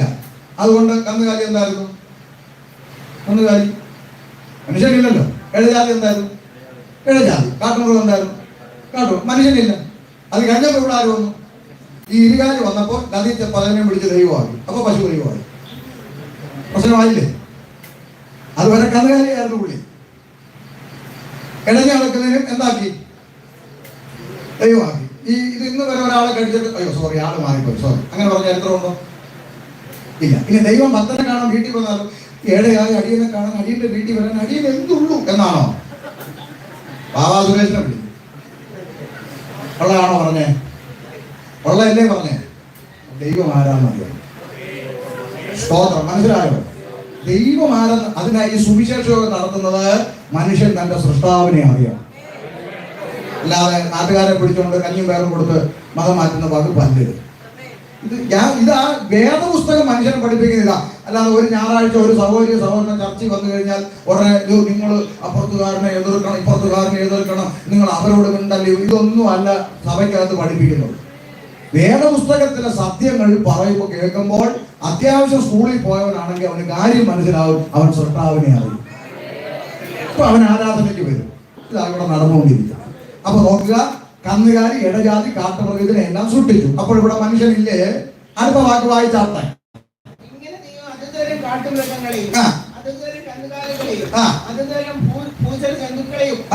ഉണ്ടാക്കി നല്ലതൊന്ന് ദൈവം കണ്ടു. ഇനി കേട്ടോ കാതലായ വിഷയം. അനന്തരം ദൈവം നാം നമ്മുടെ സ്വരൂപത്തിലും നമ്മുടെ സാദൃശ്യപ്രകാരവും മനുഷ്യനെ ഉണ്ടാക്കുക. സ്വർഗത്തിലെ സൃഷ്ടാവ് മനുഷ്യനെ സൃഷ്ടിക്കാൻ തീരുമാനിച്ചപ്പോൾ പറവയെ സൃഷ്ടിച്ച പോലെ, കന്നുകാലിയെ സൃഷ്ടിച്ച പോലെ, മൃഗജാതിയെ സൃഷ്ടിച്ച പോലെ ഒരു മനുഷ്യൻ ചാക്കോച്ചൻ എഴുന്നേറ്റ് വരട്ടെ എന്ന് പറഞ്ഞില്ല. പകരം എന്താ ദൈവം പറയുന്നു? നമ്മുടെ സാദൃശ്യത്തിലും നമ്മുടെ സ്വരൂപത്തിലും മനുഷ്യനെ ഉണ്ടാക്കാം. അർത്ഥാൽ ഈ ലോകത്തിൽ ഈശ്വരന്റെ സൃഷ്ടാവിന്റെ സാദൃശ്യത്തിലും സ്വരൂപത്തിലും സൃഷ്ടിക്കപ്പെട്ട ഒരു സൃഷ്ടി ഉണ്ടെങ്കിൽ അത് ഞാനും നീയുമാണ്, അത് മനുഷ്യനാണ്. എത്ര വിലപ്പെട്ട സൃഷ്ടിയാണ് നമ്മളെന്ന് ഓർക്കണം. ദൈവത്തിന്റെ സാദൃശ്യത്തിലും സ്വരൂപത്തിലും മനുഷ്യൻ സൃഷ്ടിക്കപ്പെട്ടു എന്ന് പറഞ്ഞാൽ ചില ആളുകൾ ചിന്തിക്കും ദൈവത്തിന്റെ സാദൃശ്യത്തിലും സ്വരൂപത്തിലും, അപ്പം ദൈവത്തിന്റെ ഫോട്ടോ കോപ്പിയാണോ മനുഷ്യൻ? അപ്പൊ ദൈവം ഏത് മനുഷ്യനെ പോലെ ഇരിക്കും? സായിപ്പിനെ പോലെ വെളുത്തിരിക്കോ, ആഫ്രിക്കനെ പോലെ കറുത്തിരിക്കും എന്നൊക്കെ ചിന്തിക്കും. എന്റെ പ്രിയപ്പെട്ടവരെ, സാദൃശ്യത്തിന്റെ സ്വരൂപത്തിൽ സൃഷ്ടിക്കപ്പെട്ടെന്ന് പറഞ്ഞാൽ ഫോട്ടോ കോപ്പി ആയിട്ട് സൃഷ്ടിച്ചെന്നല്ല. പിന്നെന്താ? മൃഗങ്ങൾക്കില്ലാത്ത, കന്നുകാലിക്കില്ലാത്ത, ഇടജാതിക്കില്ലാത്ത, പറവജാതിക്കില്ലാത്ത ഒരു പ്രത്യേകത ദൈവം എനിക്ക് നിങ്ങൾക്ക് തന്നു. എന്താ പ്രത്യേകത എന്നറിയാമോ? ആമേൻ, വിലപ്പെട്ട ആത്മാവിനെ തന്നു. മനസ്സിലായോ? അതുകൊണ്ട് ആ സഭാപ്രസംഗം പറയുന്നത് മനുഷ്യൻ മരിക്കും, പൊടി പൊടി പൊടി പണ്ടായിരുന്നത് പോലെ പൊടിയിലേക്ക് തിരികെ ചേരും. ആത്മാവ് അതിനെ നൽകിയ സൃഷ്ടാവിന്റെ അടുക്കലേക്ക് തിരിച്ചു പോകും. അപ്പൊ വിലപ്പെട്ട ആത്മാവുള്ളവനാണ് മനുഷ്യൻ. ശരിയല്ലേ? മൃഗങ്ങൾക്ക് ആത്മാവുണ്ടോ? ഹലോ, ഉണ്ടോ? ഏതെങ്കിലും ആരെങ്കിലും നിങ്ങളെ വിളിച്ചിട്ടുണ്ടോ? എടീ പിന്നെ രമണി, വീട്ടിലെ പട്ടി അങ്ങനെ ചത്തടി, അടുത്ത ആഴ്ച 16 രൂപ ഇഡലി തിന്നാൻ പറഞ്ഞു വിളിച്ചിട്ടുണ്ടോ? ഉണ്ടെങ്കിൽ ഉണ്ടെന്ന് പറയില്ലെങ്കിൽ എന്ന് പറ. ഇല്ല. ക്രിസ്ത്യാനി വിളിച്ചിട്ടുണ്ടോ? മറിയാമേ, പശു അങ്ങ് ചത്തടി, അടുത്ത ആഴ്ച പാട്ട് കുർബാനയാ, പള്ളിയിൽ അച്ഛനൊക്കെ വരുന്നുണ്ട്, നിങ്ങൾ പറഞ്ഞോ വിളിച്ചിട്ടുണ്ടോ? ഇല്ല. മുസ്ലിം സഹോദരങ്ങൾ വിളിച്ചിട്ടുണ്ടോ? വീട്ടിലെ എരുമ അങ്ങ് ചത്തു, പിന്നെ 11ാം കത്തത്തിൽ ചെമ്പ് പൊട്ടിക്ക് ബിരിയാണി അടിക്കാൻ പറഞ്ഞോന്ന് വിളിച്ചിട്ടുണ്ടോ? ഉണ്ടോന്ന്? ഇല്ല. മൃഗങ്ങൾ ചത്താൽ എടുത്ത് കുഴിച്ചിട്ട് വിഷയം അവിടെ കഴിഞ്ഞു.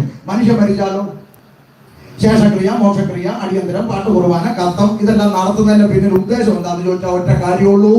അവന്റെ അകത്ത് വിലപ്പെട്ട ഒരു ആത്മാവുണ്ടെന്ന ബോധ്യം മനുഷ്യനുണ്ടാൽ അതിന് മോക്ഷം ലഭിക്കണം. അതിനുവേണ്ടി ഇതൊക്കെ കാട്ടിക്കൂട്ടുന്നത്. അപ്പൊ ഒരു കാര്യം ഉറപ്പാണ്, മനുഷ്യന്റെ അകത്ത് വിലപ്പെട്ട ആത്മാവുണ്ട്. ഇനിയും തെളിവ് വേണോ? തരാം. ഈ കൺവെൻഷന്റെ നോട്ടീസ് ഏഴംകുളത്ത് നിന്ന് തിരിഞ്ഞപ്പം തൊട്ടേ പലയിടത്തും കെട്ടിവെച്ചിട്ടുണ്ട്. ബാനർ, സുവിശേഷ യോഗം, ഷമീർ ബന്ധം, റെനി ജോർജ്, എല്ലാം കെട്ടിവെച്ചേക്കാം. ഇത് ഈ കസേരയിൽ ഇരിക്കുന്ന മനുഷ്യന്മാർ മാത്രമേ കണ്ടിട്ടുള്ളൂ? പറ. അല്ലല്ലോ. വഴി പോകുന്ന പട്ടി തലപൊക്കെ നോക്കി, സുവിശേഷ യോഗം, ഷമീർ ബന്ധം. പട്ടിക്കല്ല, പട്ടി അതിന്റെ വാർഡിന് പോയി. കാക്ക ഫ്ലക്സ് വന്നിരുന്നു, കുനിഞ്ഞു നോക്കി, സുവിശേഷ യോഗം. കാക്ക അതിന്റെ വാർഡിന് പറഞ്ഞ് പോയി. ആട് കണ്ട്, പശു കണ്ട്, പോത്ത് കണ്ട്. എരുമ തലപൊക്കെ നോക്കിയപ്പോൾ ഒരു ഫ്ലക്സ്, സുവിശേഷ യോഗം. അതിന് എരുമയ്ക്കുന്ന ചില എരുമയാണ് അത് കടിച്ചെന്ന് കീറും. ചില എരുമകൾ അങ്ങനെ കീറും. ഇല്ലേ? അതിനോട് പറയാൻ പറ്റുമോ എരുമ ഞങ്ങളുടെ യോഗ എരുമ? അറിയത്തില്ല. ചില എരുമകൾ കീറും. എന്നാൽ 6 മണിക്ക് കോയർ മാട്ട് തുടങ്ങിയപ്പോൾ ഒറ്റ എരുമ ഇവിടെ വന്നിരുന്നോ? പാട്ട് കേൾക്കാം? ഇല്ല. ഇപ്പോഴും തെങ്ങിന്റെ കൂട് കൂട്ടി കാക്ക ഇരിപ്പുണ്ട്. പറഞ്ഞു വന്ന കസേരയിലിരുന്ന് എന്നാ പിന്നെ നമ്മൾ കേട്ടേക്കാം. അങ്ങനെ ഇരിക്കുന്നോ? ഇല്ല. എന്താ? ദേഹമുണ്ട്, ദേഹിയുണ്ട്, എന്തില്ല? ആത്മാവില്ല. മനനം ചെയ്യുന്നവനാണ് മനുഷ്യൻ. വിലപ്പെട്ട ആത്മാവുള്ളവനാണ് മനുഷ്യൻ. അതുകൊണ്ട് എന്നെയും നിങ്ങളെയും സ്വർഗത്തിലെ തമ്പുരാൻ സൃഷ്ടിച്ചത് ആത്മാവുള്ളവനായിട്ടാണ്. അതുകൊണ്ടാണ് നമ്മൾ റോഡിൽ നിന്ന് വിളിച്ചു പറയുന്നത്, സഹോദരി ആത്മഹത്യ ചെയ്യരുത്, സഹോദര ആത്മഹത്യ ചെയ്യരുത്. എന്താ? ആത്മാവിനെ ഹത്യ ചെയ്യരുത്. ദൈവം തന്നെ ആത്മാവിനെ സ്വയം നശിപ്പിക്കരുത്, കൊല്ലരുത്. ഒരു പെണ്ണുപിള്ള തന്നെത്താൻ ചാകാൻ വേണ്ടി ഫാനെ കുരുക്കിട്ട് തൂങ്ങി ഫാനെല്ലാം കൂടെ ഇളകി താഴെ കൊണ്ട് പൊക്കിയെടുത്ത് ആശുപത്രിയിൽ കൊണ്ടു ചെന്നു. ഒരുവിധം ഡോക്ടർ പറഞ്ഞു തൽക്കാലം രക്ഷപ്പെട്ടു. പക്ഷെ പോലീസുകാർ വന്ന് കേസെടുത്തു. എന്തിനാ? ആത്മഹത്യാശ്രമത്തിന്. തന്നെത്താൻ ചാകാൻ പോയാലും കേസോ? എന്തിനാ? ആത്മാവിനെ ഹത്യ ചെയ്യാൻ ശ്രമിച്ചു. വിലപ്പെട്ട ആത്മാവ് എന്നിൽ നിങ്ങളിലുണ്ട്. അതുകൊണ്ടാണ് ഞങ്ങൾ വിളിച്ചു പറയുന്നത്, സഹോദര സഹോദരി, അവൻ ജീവിതത്തിൽ എന്ത് തകർച്ചയായിക്കോട്ടെ ഒരു മുഴം കയറിലോ ഒരു കുപ്പി വിഷത്തിലോ തീർക്കാൻ ചിന്തിക്കരുത്. കാരണം വിലപ്പെട്ട ആത്മാവിന് ഒരു നിത്യതയുണ്ട്. മരണത്തിന്റെ അപ്പുറത്ത് അത് ദൈവത്തിന്റെ അടുക്കൽ എത്തേണ്ടതുണ്ട്. അതിനെ നരകത്തിന്റെ പടുകുടിയിലേക്ക് തള്ളിയിടരുത്. അതുകൊണ്ട് ആത്മഹത്യ ചെയ്യരുത്. ഞാൻ 23 വർഷങ്ങൾക്ക് മുമ്പ് ഞാനും എൻ്റെ ഉമ്മയും അനിയത്തിയും ഒരു മുഴം കയറിലോ ഒരു കുപ്പി വിഷത്തിലോ തീർക്കാൻ പ്ലാൻ തയ്യാറാക്കിയവരാണ്. ജീവിതത്തിന്റെ എല്ലാ പ്രതീക്ഷകളും അസ്തമിച്ച് ഞങ്ങളോട് മാത്രം എന്താ ദൈവത്തിന് ഇത്രയും വിരോധം, ഞങ്ങൾ ദൈവത്തിന് എന്തെങ്കിലും ദോഷം ചെയ്തു, നമുക്ക് ഈ ഭൂമി ജീവിക്കാൻ അർഹതയില്ല എന്തെല്ലാം പറഞ്ഞു ചത്ത് കളയാമെന്ന് ചിന്തിച്ചിടത്ത് ഇന്ന് നിങ്ങൾ കേൾക്കുന്ന പോലെ ഈ സുവിശേഷം ഞങ്ങളുടെ കാതിൽ വന്ന് പതിച്ചത് കൊണ്ടാണ് ഇന്നും ജീവനോട് ഇവിടെ നിൽക്കുന്നത്. അതുകൊണ്ട് ഇതിന്റെ ഇത് കളിയല്ല ദൈവം. ഇതിന്റെ പിന്നിൽ ഗൗരവമായ വിഷയങ്ങളുണ്ട്. കൊണ്ട് പറയാം, വിലപ്പെട്ട ആത്മാവുള്ളവനായിട്ട് ദൈവം മനുഷ്യനെ സൃഷ്ടിച്ചു. മനുഷ്യനെ മാത്രമേ എങ്ങനെ സൃഷ്ടിച്ചിട്ടുള്ളൂ. അതാണ് ഈ പുസ്തകം നമ്മളെ പഠിപ്പിക്കുന്നത്. ഇപ്പൊ ഇത്രയും മനസ്സിലായി, മനുഷ്യനെ ദൈവം സൃഷ്ടിച്ചു. എങ്ങനെ സൃഷ്ടിച്ചു? 2:7 വായിച്ച 2:7 എങ്ങനെ സൃഷ്ടിച്ചു? നിലത്തെ പൊടി കൊണ്ട്. ആര്? യഹോവയായ ദൈവം. അങ്ങനെ യഹോവയായ ദൈവം നിലത്തെ പൊടി കൊണ്ട് മനുഷ്യനെ സൃഷ്ടിച്ചു. കണ്ടോ അതുവരെ പട്ടിയെ പൂജയെ ആടിനെ പാടിയെ ഉണ്ടായിട്ടെ എന്ന് പറഞ്ഞെടുത്ത് ഒരു മനുഷ്യൻ ഉണ്ടായിട്ടെ എന്ന് പറയുകയല്ല. സ്വർഗത്തിലെ സൃഷ്ടാവ് ഈശ്വരൻ തന്റെ കരാങ്കുലികളാൽ നിലത്തെ മണ്ണ് കൊണ്ടൊരു മനുഷ്യന്റെ രൂപം നിർമ്മിച്ചു. കണ്ടോ? അല്ലാതെ പണ്ട് നമ്മളെ സ്കൂളിൽ പഠിപ്പിച്ച മനുഷ്യൻ എങ്ങനെ ഉണ്ടായെന്ന പറ. നമ്മളെയൊക്കെ സ്കൂളിൽ ടീച്ചർ പഠിപ്പിച്ച മനുഷ്യൻ എങ്ങനെ ഉണ്ടായെന്ന കൊരങ്ങിയും വന്ന്. അപ്പൊ നമ്മൾ ചോദിക്കുക, അങ്ങനെയാണെങ്കിൽ തിരുവനന്തപുരം മ്യൂസിയത്തിലും ശാസ്താംകോട്ടയിലും ഒക്കെ ഇപ്പോഴും കിടപ്പുണ്ടല്ലോ കുരങ്ങന്മാര്. എന്നെ ആഴ്ച ഓരോ മനുഷ്യൻ ഇങ്ങോട്ട് വരാത്ത. ഒരാഴ്ച നാരായണൻകുട്ടി, അടുത്ത ആഴ്ച മുഹമ്മദ് കുട്ടി, പിന്നെ ആഴ്ച തോമസ് കുട്ടി. വരട്ടെന്ന് വരുന്നില്ലല്ലോ. ഇപ്പോഴും കുരങ്ങായിട്ട് തന്നെ കിടക്കണേ. ഇതൊന്നും ആരുടെയും തലയിൽ കയറത്തില്ല. മനസ്സിലായോ? പിന്നെ ചിലരോട് തർക്കിച്ചിട്ടും കാര്യമില്ല. കാരണം എന്റെ വല്യപ്പച്ചൻ കുരങ്ങനാന്ന് പറയുന്നവരോട് തർക്കിച്ചിട്ട് കാര്യമുണ്ടോ? നമ്മൾ പറയണത് ശരി ചേട്ടാ, ചേട്ടന്റെ വല്യപ്പൻ കുരങ്ങൻ, ഞങ്ങളുടെ തൽക്കാലം അങ്ങനെ അല്ല എന്ന് പറഞ്ഞ് അവിടെ നമുക്ക് വീഴണം, വഴക്കുണ്ടാക്കാൻ നിൽക്കരുത്. എന്നാൽ വേറെ ദിവസം പറയുന്നത് കുരങ്ങും പുഴുവായിട്ടൊന്നല്ല, ജലത്തെ പൊടി കൊണ്ട് ദൈവം മനുഷ്യനെ നിർമ്മിച്ചു. മനസ്സിലായോ? എന്നിട്ട് അനക്കമില്ല. എപ്പോഴാണ് അനക്കം വെച്ചത്? വായിച്ചേ. അവന്റെ മൂക്കിൽ ജീവശ്വാസം ഊതി മനുഷ്യൻ. ഇന്ന് രാത്രി എന്നെ കേൾക്കുന്ന ദേശവാസികളോട് പറയാം, ജാതി മത വർണ്ണ വർഗ വ്യത്യാസമില്ലാതെ ഈ പരിസരത്ത് എന്നെ കേൾക്കുന്നത് മനുഷ്യൻ എന്ന് പറയുന്ന ഇരുകാലിയാണെങ്കിൽ നിന്റെ മൂക്കിലേക്ക് സൃഷ്ടാവൂതിയ ജീവശ്വാസമാണ് ഇന്ന് മേപ്പോട്ടും കീഴ്പോട്ടും മനുഷ്യൻ. സ്തോത്രം അല്ലേ? ഇത്രയും വലിയ പ്രപഞ്ചത്തിൽ ഇത്രയും വലിയ ഓക്സിജൻ ഒക്കെ ഉള്ള ഈ അന്തരീക്ഷത്തിൽ ഒരിറ്റ് ശ്വാസം ഒന്ന് കിട്ടാതെ പോയാൽ ഇല്ല, പുലേനാർക്കോട്ടെ പോയി കിടന്നുണ്ട് വലിക്കുമല്ലേ ഇല്ലേ? ചിന്തിച്ചു നോക്ക. ഒരിറ്റ് ശ്വാസം സൃഷ്ടാവ് നൽകിയ ശ്വാസം, അത് ദൈവം ഊതിയ ജീവശ്വാസം. അതിനകത്ത് സകല മനുഷ്യരും ജീവിക്കുന്നത്. ഇനിയിപ്പോ ഇത് കേൾക്കുന്ന സുവിശേഷമോ യേശു ഒന്നും ഇഷ്ടപ്പെടാത്ത ഒരാള് അവിടെ കേൾക്കുന്ന ആളിന്നോ പിന്നെ നിങ്ങളുടെ ദൈവം ഊതി. അതിന് 6 മാസം മുമ്പേ ഞങ്ങളത് ഊതിയായിരുന്നു. എന്നാ ഫോട്ടോസ്റ്റാറ്റ് കൊണ്ട് ഇങ്ങോട്ട് കയറുക. എന്നാ പിന്നെ നോക്കണമല്ലോ ആരാ ഊതിയത്. അങ്ങനെ ഊതിയത് ഉണ്ടെങ്കിൽ അറിയണമല്ലോ. എന്റെ പ്രിയപ്പെട്ടവരെ, ഉലകത്തിലെ ഏത് മതവിഭാഗക്കാരോടും ലോകത്തിലെ ആദ്യത്തെ മനുഷ്യർ ആരാണെന്ന് ചോദിച്ചു നോക്കേ. കണ്ണും പൂട്ടി 2 പേരെ എന്റെ ചെറുപ്പകാലം തൊട്ട് ഇന്ന് വരെ കേട്ടിട്ടുള്ളൂ. ഏതാ? ആദം ഹവ്വായും. അത് പറഞ്ഞാൽ ഈ പുസ്തകമാണ്. ഈ പുസ്തകം പറഞ്ഞതിന് ശേഷമേ പലതും ലോകത്തിൽ പറഞ്ഞിട്ടുള്ളൂ. സ്തോത്രം. അപ്പോ ആദ്യത്തെ മനുഷ്യൻ അവൻ ഒറ്റയ്ക്ക് ജീവിക്കുന്നത് നല്ലതല്ല എന്ന് കണ്ടിട്ട് അവന് തക്ക തുണ ഉണ്ടാക്കി കൊടുക്കാൻ തീരുമാനിച്ച സൃഷ്ടാവ് ആദ്യത്തെ കല്യാണം, ഉലകത്തിൽ ആദ്യത്തെ കല്യാണം അവന് തക്ക തുണ നൽകി. ചെറുക്കന്റെ പേര് ആദാം, പെണ്ണിന്റെ പേര് ഔവ. കല്യാണം നടന്ന ഓഡിറ്റോറിയം ഏദൻ. കല്യാണം നടത്തിയ ഉപദേശി സെൻട്രൽ പാസ് അല്ല, യഹോവയായ ദൈവം. അപ്പം ഇന്ന് ഈ പരിസരത്ത് തന്നെ കേൾക്കുന്നവർ ഒരു കാര്യം ശ്രദ്ധിച്ചോണം. അതുവരെ ദൈവം സൃഷ്ടിച്ചു, ദൈവം അനുഗ്രഹിച്ചു, ദൈവം നല്ലതെന്ന് കണ്ടു, ദൈവം എന്ന് പറഞ്ഞ പുസ്തകം മനുഷ്യനെ സൃഷ്ടിക്കുന്ന രംഗം വന്നപ്പോൾ അവിടെ എഴുതിയത് ശ്രദ്ധിച്ചോ? യഹോവയായ ദൈവം. മനുഷ്യനെ സൃഷ്ടിക്കുന്ന രംഗം വന്നപ്പോൾ ഈ പ്രപഞ്ചത്തെ സൃഷ്ടിച്ച ദൈവം തന്റെ പേര് വെളിപ്പെടുത്തി. അതെ, യഹോവ, അത് തന്നെ എന്റെ നാമം. അങ്ങനെയെങ്കിൽ ഇന്ന് രാത്രി പ്രാരംഭത്തിൽ ദേശത്തോട് വിളംബരം ചെയ്യാം, അവൻ ഈ പ്രപഞ്ചത്തെ സൃഷ്ടിച്ച ഏക സത്യ നിത്യ ദൈവമേ ഉള്ളൂ. അതത്ര യഹോവയായ ദൈവം. അതുകൊണ്ട് ആ പണ്ടത്തെ കൺവെൻഷനുകളിൽ പിള്ളേർ പാടിയത് ഏകസത്യ ദൈവമേയുള്ളൂ ഭൂവാസികളെ, ഏകസത്യ ദൈവമേയുള്ളൂ ഭൂവാസികളെ, ഏകസത്യ ദൈവമേയുള്ളൂ. കണ്ട കല്ലുമാരങ്ങളും കൊണ്ടു പല രൂപം തീർത്തു കൊണ്ടുവച്ചിരിക്കും തുണ്ടമല്ല സത്യ ദൈവം, ഏകസത്യ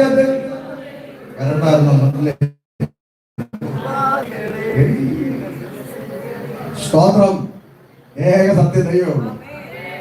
അത് ആ ഒരു പാട്ട് മതി സൂചിച്ചേട്ടത്തിന്. ഇപ്പൊ കുറെ പാട്ടുണ്ട്, ഒന്നും പറയണ്ട. കൺവെൻഷൻ ആയതുകൊണ്ട് ഞാൻ വിട്ടുന്നില്ല. ഉപവാസ പ്രാർത്ഥന എങ്ങാനും ആണെ പൊരിച്ചാന്. ഇപ്പൊ പാട്ട് വെളുപ്പാങ്കാലത്ത് ഒരുത്തരം ഉറക്കം എഴുന്നേറ്റ് അവര് പിച്ചും പെയ്തു എന്തൊരു പറയാനാ എന്തൊരിപ്പ ചെയ്യാനാ, പണ്ടേ ഞാനൊരു തല്ലിപ്പുള്ളിയാ. അതിനിപ്പോ നമ്മളെന്ത് വേണം? ഇത് പാടിയിട്ട് കുറെ പെണ്ണുങ്ങൾ കൂട്ടാ. പണ്ടേ ഞാൻ ഒന്നും പറയുന്നില്ല. ചർച്ചിനകത്തൊക്കെ എന്നെ മീറ്റിങ്ങിന് വിളിക്കുന്നത് കൂട്ടിച്ച് വേണം. പണ്ടത്തെ പാട്ട്, സിയാദ് മുഹമ്മദ് എന്ന് പറയുന്ന ഒരു സൂചിയേട്ടൻ കോട്ടയത്തുണ്ട്, അദ്ദേഹത്തിന്റെ അയൽവാസിയാണ്. അദ്ദേഹം രക്ഷയിലേക്ക് വന്നെങ്ങനെന്നറിയാം. മാവേലിക്കര രാജു കൺവെൻഷൻ സ്റ്റേജിൽ നിന്നുകൊണ്ട് ഒരു പാട്ട് പാടിയ പാട്ടിന്റെ വരിയ ആ മനുഷ്യനെ രക്ഷയിലേക്ക് കൊണ്ടു. 1.5 മണിക്കൂർ പ്രസംഗത്തിനേക്കാൾ ജീവനുള്ളതായിരുന്നു പാട്ട്. ഇപ്പൊ എന്നാ പാട്ട്. നമ്മുടെ കുഞ്ഞുങ്ങൾ എന്തായാലും നല്ല പാട്ടുകളാണ് പാടിയത്. സന്തോഷം, ദൈവം അനുഗ്രഹിക്കും. ചിലയിടത്തൊക്കെ പോകുമ്പോൾ നമ്മളങ്ങ് കരഞ്ഞു പോകും. പാട്ട് വെളിവും വെള്ളിയാഴ്ച ഇല്ലാത്തവന്മാരല്ലേ ഇപ്പം പാട്ട് സിനിമാ പാട്ടിന്റെ കോപ്പി അടിച്ച് ഇറങ്ങുക. ഇവിടെ അടൂരുണ്ട്, അതുകൊണ്ടാണ് പോട്ടെ, വിഷയത്തിലോട്ട് തിരിച്ചു വരാം. അപ്പൊ ചുരുക്കി പറഞ്ഞാൽ മനുഷ്യൻ ഏകനായിരിക്കുന്നു നല്ലതല്ലെന്ന് പറഞ്ഞ് തക്ക തുണ ഉണ്ടാക്കി കൊടുത്ത് ഉലകത്തിൽ ആദ്യമായി മനുഷ്യവർഗത്തെ സൃഷ്ടിച്ചു. അവർ സന്തോഷത്തോടെ ഏദൻ പൂങ്കാവനത്തിൽ സൃഷ്ടിച്ച സൃഷ്ടാവിനെ ആരാധിച്ചുകൊണ്ട് മുന്നോട്ട് പോകുന്നു. വേറെ പ്രശ്നങ്ങളൊന്നുമില്ല. ഇതാണ് 1-ാം ഘട്ടം. ഇതാണ് ബൈബിള് പഠിപ്പിക്കുന്ന 1-ാം ഘട്ടം. ഇതിൻ്റെ അകത്ത് നാട്ടുകാർക്ക് ബുദ്ധിമുട്ടുള്ള വല്ലതും ഉണ്ടോ? ഇത്രയേ ഉള്ളൂ വിഷയം. ഇതാ ഈ പഠിപ്പിക്കുന്നത്. ചർച്ചയിൽ വരുന്നവരെ പഠിപ്പിക്കുന്നത് ഇതൊക്കെയാ. അല്ലാതെ ആരെ അടിക്കാനും പിടിക്കാനും ആക്രമിക്കാനും കള്ളു കുടിക്കാനും കഞ്ചാവ് പഠിക്കാനും ഒന്നും ഇവിടെ പഠിപ്പിക്കുന്നില്ല. ഇവിടെ പഠിപ്പിക്കുന്നത് നീ സൃഷ്ടാവ് അറിഞ്ഞ് ജീവിക്കാം. അപ്പോ മനുഷ്യൻ ദൈവത്തെ ആരാധിച്ചുകൊണ്ട് മുന്നോട്ട് മനുഷ്യൻ തമ്മിൽ അടിയില്ല. കാരണം വേറെ മനുഷ്യരില്ല. ദൈവങ്ങൾ തമ്മിൽ അടിയില്ല, വേറെ ഇല്ല.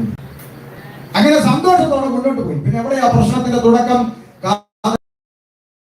സൃഷ്ടാവായ ദൈവത്തിങ്കിൽ നിന്ന് സൃഷ്ടിയായ മനുഷ്യനെ അകപ്രവേശനം ചെയ്ത ഒരുത്തൻ.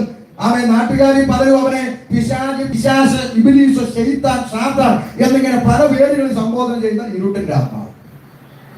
അപ്പൊ നിങ്ങൾ ചിന്തിക്കും, ആകെ കൂടെ ഒരു ദൈവം യഹോവയായ ദൈവം, ആകെ കൂടെ 2 മനുഷ്യൻ ആദാം ഹവ്വ ഉപദേശിച്ചല്ല പറഞ്ഞു. ഇതിനിടയ്ക്ക് പിശാച് എവിടുന്ന് കയറി? ന്യായമായൊരു ചിന്തയാണ്. അതെ. എന്നാൽ ചരിത്രം പഠിക്കുമ്പോൾ മനുഷ്യവർഗത്തെ സൃഷ്ടിക്കും മുമ്പേ ദൈവം ദൈവസന്നിധി ദൂതസംഘത്തെ മാലാകവൃന്ദത്തെ സൃഷ്ടിക്കുന്നു. രാവും പകലും മാലാകവൃന്ദം, സാറാഫുകളും ദൂതന്മാരും പരിശുദ്ധൻ പരിശുദ്ധൻ പരിശുദ്ധൻ എന്ന് പറഞ്ഞ് ദൈവത്തെ ആരാധിക്കുന്ന ദൂതസംഘത്തിൽ ഒരുവൻ, അവന്റെ ഹൃദയത്തിന്റെ അകത്ത് ഒരു ചിന്ത, അവൻ സകലരും രാവും പകലും ആരാധിക്കുന്ന ഈ മഹാദൈവത്തിന്റെ സിംഹാസനം, നാട്ടുഭാഷ പറഞ്ഞ കസേര. അത് കണ്ടപ്പോ ഇവന്റെ അകത്തൊരു ചിന്ത, ദൈവം ഇരിക്കുന്ന ആ കസേരയിൽ ഒരു ദിവസം ഞാനും ഒന്ന് ഇരിക്കുവന്നു. അപ്പൊ ഈ ആരാധന മൊത്തം ആർക്ക് കിട്ടും? എനിക്ക് കിട്ടും. അന്ന് ഇന്ന് എന്നും അവൻ ഒറ്റ കൊതിയുള്ളൂ, ഈ ലോകം ഇതിൽ കാണുന്ന സകലതും ഞാൻ വേണം, നിങ്ങൾ തന്നേക്കാം, പക്ഷെ എനിക്ക് ഒറ്റ ഡിമാൻഡേ ഉള്ളൂ, ദൈവത്തിന് കൊടുക്കുന്ന ആ ആരാധന എനിക്ക് കിട്ടണം. ഇത്ര മാത്രമേ ഉള്ളൂ. ഇന്നും അവന്റെ ആഗ്രഹം അത് അത്രയേ ഉള്ളൂ. അപ്പൊ ദൈവത്തിന്റെ കസേര ഹൃദയത്തിൽ മോഹിച്ചവൻ, എന്റെ ഭാഷ പറഞ്ഞാൽ അന്ന് തുടങ്ങിയതാണ് കസേരയ്ക്കുള്ള അടി. ഇന്ന് നടന്നിട്ടില്ല അല്ലേ? പിന്നെ എല്ലാവരും അരക്കൊക്കെ പോയല്ലോ. അതകത്തായാലും ശരി പുറത്തായാലും ശരി, കുമ്പനാട്ടും തിരുവല്ലായിലും പുനലൂരും കസേരയ്ക്ക് അടിക്കാൻ വേണ്ടി നിൽക്കുന്ന സകല എണ്ണത്തിന്റെ അകത്ത് ലൂസിഫറാണ് പരിശുദ്ധാത്മാവ്. ഇവിടെ ദൈവദാസന്മാർ ഇരിപ്പുണ്ട്, വചന പഠനമുള്ളവർ ഇരിപ്പുണ്ട്. ഷമീർ പാസ്റ്റർ പറഞ്ഞത് തെറ്റാണെന്ന് വചനാടിസ്ഥാനത്തിൽ ഇവരാരും പറയുന്നില്ല. എന്താ കാര്യം അറിയാമോ? വേദപുസ്തകത്തിൽ എന്നെ പഠിപ്പിച്ചിരിക്കുന്നത്, ഞാൻ എന്റെ കൂട്ടുവേലക്കാരന് വേണ്ടി, ഞങ്ങളുടെ 2 പേരുടെ നടുക്കൊരു കസേരയുണ്ട്, ഈ കസേരയ്ക്ക് വേണ്ടി ഞാൻ എന്റെ കൂട്ടുവേലക്കാരനായി എതിരായി സംസാരിക്കരുത്, അദ്ദേഹത്തിനെതിരെ പ്രസ്താവന ഇറക്കരുത്, ഊമക്കത്തയക്കരുത്, ദോഷം പറയരുത്. ഇതെല്ലാം ചെയ്തിട്ട് ഞാൻ ഈ കസേരയ്ക്ക് നിന്നാൽ എന്റെ അകത്ത് ദൈവാത്മാവാണോ അല്ലയോ? നിങ്ങൾ അല്ല. അതേസമയം എന്റെ ഉള്ളിൽ ദൈവത്തിന്റെ ആത്മാവാണെങ്കിൽ യേശു പഠിപ്പിച്ചത് എന്നെ ഓർപ്പിക്കും. എന്താ ഓർപ്പിക്കുന്നത്? നിങ്ങളിൽ ഓരോരുത്തരും തന്നെ മറ്റുള്ളവരെ തന്നേക്കാൾ ആ ആത്മാവ് എന്റെ അകത്തുണ്ടെങ്കിൽ ഞാൻ ജനത്തോട് പറയും, ദൈവമക്കളെ നിങ്ങൾ അദ്ദേഹത്തെ ആ പദവി ഏൽപ്പിക്കണം, അദ്ദേഹം അത് മനോഹരമായി കൈകാര്യം ചെയ്യും, എന്തുകൊണ്ടും എന്നേക്കാൾ യോഗ്യൻ അദ്ദേഹമാണ്, എനിക്കിത് വേണ്ട എന്ന് പറയുന്ന ത്യാഗമാണ് പരിശുദ്ധാത്മാവിന്റെ റിസൾട്ട്. സിമ്പിൾ. അല്ലാതെ എന്ത് വില കൊടുത്ത് കുടിക്കുന്ന കുപ്പിയിലും എഴുതുന്ന പേനയിലും വരെ പരസ്യം ചെയ്ത് വോട്ട് പിടിക്കാൻ നിൽക്കുന്ന സകല എണ്ണത്തിന്റെ ഉള്ളിൽ ലൂസിഫറാണ്. ഈ ചെകുത്താന്മാരൊന്നും ദൈവരാജ്യത്തിൽ കാണുന്നത്. അത്രയെങ്കിലും രണ്ടു വാക്ക് പറഞ്ഞില്ലേ എനിക്ക് ഉറങ്ങാൻ പറ്റുന്നത്. സ്തോത്രം. അപ്പൊ അതുകൊണ്ട് ഞാൻ പറയാം, ആമേൻ, ദൈവസന്നിധിയിൽ ദൈവത്തിന്റെ കസേര ഹൃദയത്തിൽ മോഹിച്ചു. എന്നാൽ സർവശക്തനായ സൃഷ്ടാവിനെ കുറിച്ച് വേദപുസ്തകം പറയുന്ന ഒരു പരാമർശമുണ്ട്. ദൈവമോ അവൻ ഹൃദയത്തിന്റെ നിരൂപണങ്ങളെ ദൂരത്ത് നിന്ന് അറിയുന്നവൻ. ദൈവത്തിന് പ്രത്യേകത, ഹൃദയത്തിന്റെ അകത്ത് ചിന്തിക്കുന്ന ചിന്തകൾ അറിയാൻ കഴിയുന്നവനായിരിക്കും സൃഷ്ടാവ്. അതുകൊണ്ടാണ് ദൈവത്തെ കുറിച്ച് പറയുമ്പോൾ നമ്മൾ പറയുന്നത് അവൻ സർവശക്തൻ, അവൻ സർവജ്ഞാനി, സർവവ്യാപി, സകലതും അറിയുന്ന ദൈവം, മഹാദൈവം. ആ ദൈവം ഇവന്റെ ഹൃദയത്തിന്റെ അകത്ത് കസേര മോഹിച്ച് ഇവന്റെ ഹൃദയത്തിന്റെ ചിന്തയറിഞ്ഞവനെ പദവിയിൽ നിന്ന് വെട്ടിക്കളഞ്ഞു. ആ പദവിയിൽ നിന്ന് വെട്ടുകൊണ്ടവൻ ഇരുട്ടിന്റെ ആത്മാവായി. അവനാണ് പിശാച് എന്ന് പറയുന്നത്. ഈ പിശാചിനെ കുറിച്ച് ചിലരുടെ ഹൃദയത്തിലൊരു ചിന്തയുണ്ട്. ഈ പിന്നെ എന്തുവാ, പണ്ട് ഒരിടാറ്റിയുടെ ഒരു പരസ്യം ഉണ്ടായിരുന്നു, ഒരു മൊട്ടത്തലയൻ, കണ്ണും വെള്ളി പല്ലും ഉന്തി കൊമ്പും വെച്ച് വരുന്ന ഒരു മൊട്ട. ഇതുപോലെ ഇരിക്കും പിശാച് എന്ന പലരുടെയും ചിന്ത. ഇതൊക്കെ സീരിയലുകാരുണ്ടാക്കി വെച്ച മെനയാണ്. പിശാചിനെ കുറിച്ച് വേദപുസ്തകം പറയുന്നത് അവനൊരു മാനുഷിക ശരീരം ഉള്ളവൻ അല്ല. ബൈബിൾ ഇങ്ങനെയാ പ്രയോഗം. ഒരാത്മാവ്, ദുരാത്മാവ്, അശുദ്ധാത്മാവ് തുടങ്ങിയ പ്രയോഗങ്ങളാണ് ഇവനെ കുറിച്ച് പുസ്തകത്തിലുള്ളത്. എന്ന് പറഞ്ഞാൽ ഇവരൊരു ആത്മാവാണ്. ഏത്? ഇരുട്ടിന്റെ ആത്മാവ്, ഈവിൾ സ്പിരിറ്റ്. പക്ഷെ ഇവൻ എന്നും പ്രവർത്തിക്കാൻ എന്ത് വേണം? ഇവൻ ചില ശരീരങ്ങളെ ഉപയോഗിക്കുന്നു. അത് മനുഷ്യനായാലും ഉപയോഗിക്കും, മൃഗമായാലും ഉപയോഗിക്കും. അതിന് ബൈബിളിൽ തെളിവുണ്ടോ? ഉണ്ട്. ഗദരദേശത്ത് ഒരു മനുഷ്യന്റെ മേലിരുന്നു. യേശു വന്നപ്പോഴാന്ന് പറഞ്ഞപ്പോൾ നേരെ പന്നിക്കൂട്ടത്തിലുള്ള. അപ്പൊ മനുഷ്യന്റെ ശരീരമായാലും മൃഗത്തിന്റെ ശരീരമായാലും ഇങ്ങനെ പിണക്കമില്ലെന്ന് അർത്ഥം. ചുരുക്കി പറഞ്ഞാൽ ഇവർ ഇരുട്ടിന്റെ ആത്മാവാണ് പിശാച്. അല്ല, ചിലർ വിചാരിക്കുന്നത് ഈ പിന്നെ മരിച്ചതിന് ശേഷം വെള്ള സാരിയും വെള്ള ബ്ലൗസും കൊടുത്ത് ചട്ടി പുകയും പുകച്ച് പാട്ടും പാടി കണക്കുകാരെ വന്ന് നിൽക്കുന്നതാണ് പിശാച് എന്നാണ് വേറെ ചിലരുടെ ചിന്ത. ഇതൊക്കെ സീരിയലുകാരുണ്ടാക്കി വെച്ച വിനയാണ്. മരിച്ച ആരുടെ ആത്മാക്കൾ യൂണിഫോം ഇട്ടൊന്നും വരികയില്ല. മനസ്സിലാകുന്നുണ്ടോ? ചുവന്ന ചുരിദാർ ഇട്ടുകൊണ്ട് തൂങ്ങി ചത്ത പെണ്ണ് ചത്തു കഴിഞ്ഞപ്പോൾ ദൈവം തുണിക്കത്തോടെ നടത്തുമല്ലോ, വരുന്നവർക്കെല്ലാം വെള്ളം വെള്ളം കൊടുത്തും കൊണ്ടുവിടാം. അതുകൊണ്ട് ഇതെല്ലാം മെനക്കേടുണ്ടാക്കി വെച്ച സീരിയലുകാരാണ്. എന്തെല്ലാം മെനക്കേടാ സീരിയലുകാരുണ്ടാക്കി വെച്ചേക്കുന്ന ഒരു കാര്യം പറയും. ഇന്നാളെ ഒരു അച്ചായന്റെ കഴുത്തില് ഇത്രയും വലിയൊരു കുരിശിട്ടുകൊണ്ട് നടക്കുക. പുള്ളി വലിയ കുരിശ് നെഞ്ചത്തിട്ടുകൊണ്ട് നടക്കുക. ഇതെല്ലാം അച്ഛാ ഇത്രയും വലിയ കുരിശ് നെഞ്ചത്തിട്ടുകൊണ്ട് നടക്കുന്ന പുള്ളി പറയാ, ഉപദേശിക്ക് അറിയത്തില്ലോ കുരിശ് കണ്ട പിശാച് അടുക്കുകയായിരുന്നു. എന്റെ പൊന്നച്ച, ഞാൻ ഇത്രയും കാലം ബൈബിൾ വായിച്ചിട്ടും അങ്ങനെ ഞാൻ കണ്ടിട്ടില്ല. ഇത് ബൈബിളില് ഏത് ഭാഗത്തിലാന്ന് ചോദിച്ചു. ബൈബിളിലല്ല ഉപദേശി, സീരിയലിൽ. ഉപദേശി സീരിയൽ കാണാത്തുണ്ട്. അതിനാ സീരിയലിൽ പിശാച് ഇങ്ങനെ വരികയല്ലേ യൂണിഫോം ഇട്ട് പുകച്ച്. അപ്പൊ അച്ഛൻ കുരിശെടുത്ത് കാണിക്കുന്നു, പിശാച് അലറിക്കൊണ്ട് ഓടുന്നു. ഇത് കണ്ടപ്പോ അച്ഛന്റെ വിചാരം കുരിശ് കണ്ട പിശാച് അടുക്കുകയില്ലാന്ന്. പക്ഷെ ഒരു ചിന്ത ചോദിക്കട്ടെ, അങ്ങനെയാണെങ്കിൽ കേരളത്തിൽ ഏറ്റവും കൂടുതൽ കുരിശിരിക്കുന്ന ഒരു സ്ഥലമുണ്ട്, പറ. സെമിത്തേരി.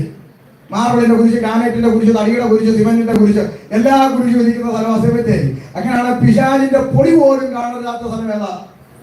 സെമിത്തേരി. ദൈവത്തിന്റെ സാന്നിധ്യം നിറഞ്ഞു നിൽക്കുന്ന സ്ഥലം ഏതാ? സെമിത്തേരി. അങ്ങനെയാണെങ്കിൽ അവിടെ അല്ലേ കുർബാന കഴിക്കേണ്ടത്? പോയാലോ? 10 മണി കഴിഞ്ഞാൽ രക്തം ജയം പറഞ്ഞത് വഴി കേട്ടോ, മണ്ടത്തരം കണ്ടോ? അപ്പോഴാണ് ഇറ്റി പോകാൻ കഴുത്തിട്ടുകൊണ്ട് കിടക്കുന്നത്. പിശാച് എടുക്കത്തില്ലെന്ന് സീരിയൽ ഉണ്ടാക്കി വെച്ച മനയാണ്. ഇതുപോലെ മരിച്ച ആരുടെ ആത്മാക്കളൊന്നും ആരെയും പേടിപ്പിക്കാൻ പറ്റില്ല. മരിച്ചു പോയ മുത്തച്ഛൻ കൊച്ചുമോളെ കല്യാണം മുടക്കുന്നുണ്ട് എന്ന് പറയാൻ. അപ്പൊ ഇതെല്ലാം ഈ സീരിയലുകാരുണ്ടാക്കി വെച്ച മെനകേടാ. അതുകൊണ്ട് ഞങ്ങൾ ഉപദേശിമാർ പറയും, 10 പേര് തൂങ്ങിച്ചത്ത വീടുണ്ടാവും, ഇങ്ങോട്ട് താ, ചൂട് വിലക്ക് കിട്ടിയാൽ ഞങ്ങൾ അപ്പം അടിച്ചെടുക്കും. പ്രാർത്ഥന നടത്തി കാണിച്ചു തരാം. ഒരു പെണ്ണ് തൂങ്ങിച്ചത്ത, അതുകൊണ്ട് ഞങ്ങളെ വിളിച്ചാൽ മതി, ഞങ്ങൾ അപ്പം അടിച്ചെടുക്കും. അവിടെ കല്ലറ ഉള്ള ആർക്കും വേണ്ട, ഞങ്ങൾ വിളിക്കും. ചൂട് വിലക്ക് കിട്ടിയാലേ ഞങ്ങൾ എടുക്കും. സ്വതന്ത്രം. അവിടെ ശ്രദ്ധിച്ച് ഇന്നൊരു വിഷയമില്ല. മരിച്ചു പോയ ആരുടെ ആത്മാക്കള് ആരും പേടിപ്പിക്കാനൊന്നുമില്ല. പോകാൻ 2 സ്ഥലമേ ഉള്ളൂ. വാമൻ യേശുവിനെ അറിഞ്ഞവനാണെങ്കിൽ പർദീസ് അഥവാ വിശ്രമ സ്ഥലം, യേശുവിനെ അറിയാത്തവനാണെങ്കിൽ പാതാളം അഥവാ യാതനാ സ്ഥലം.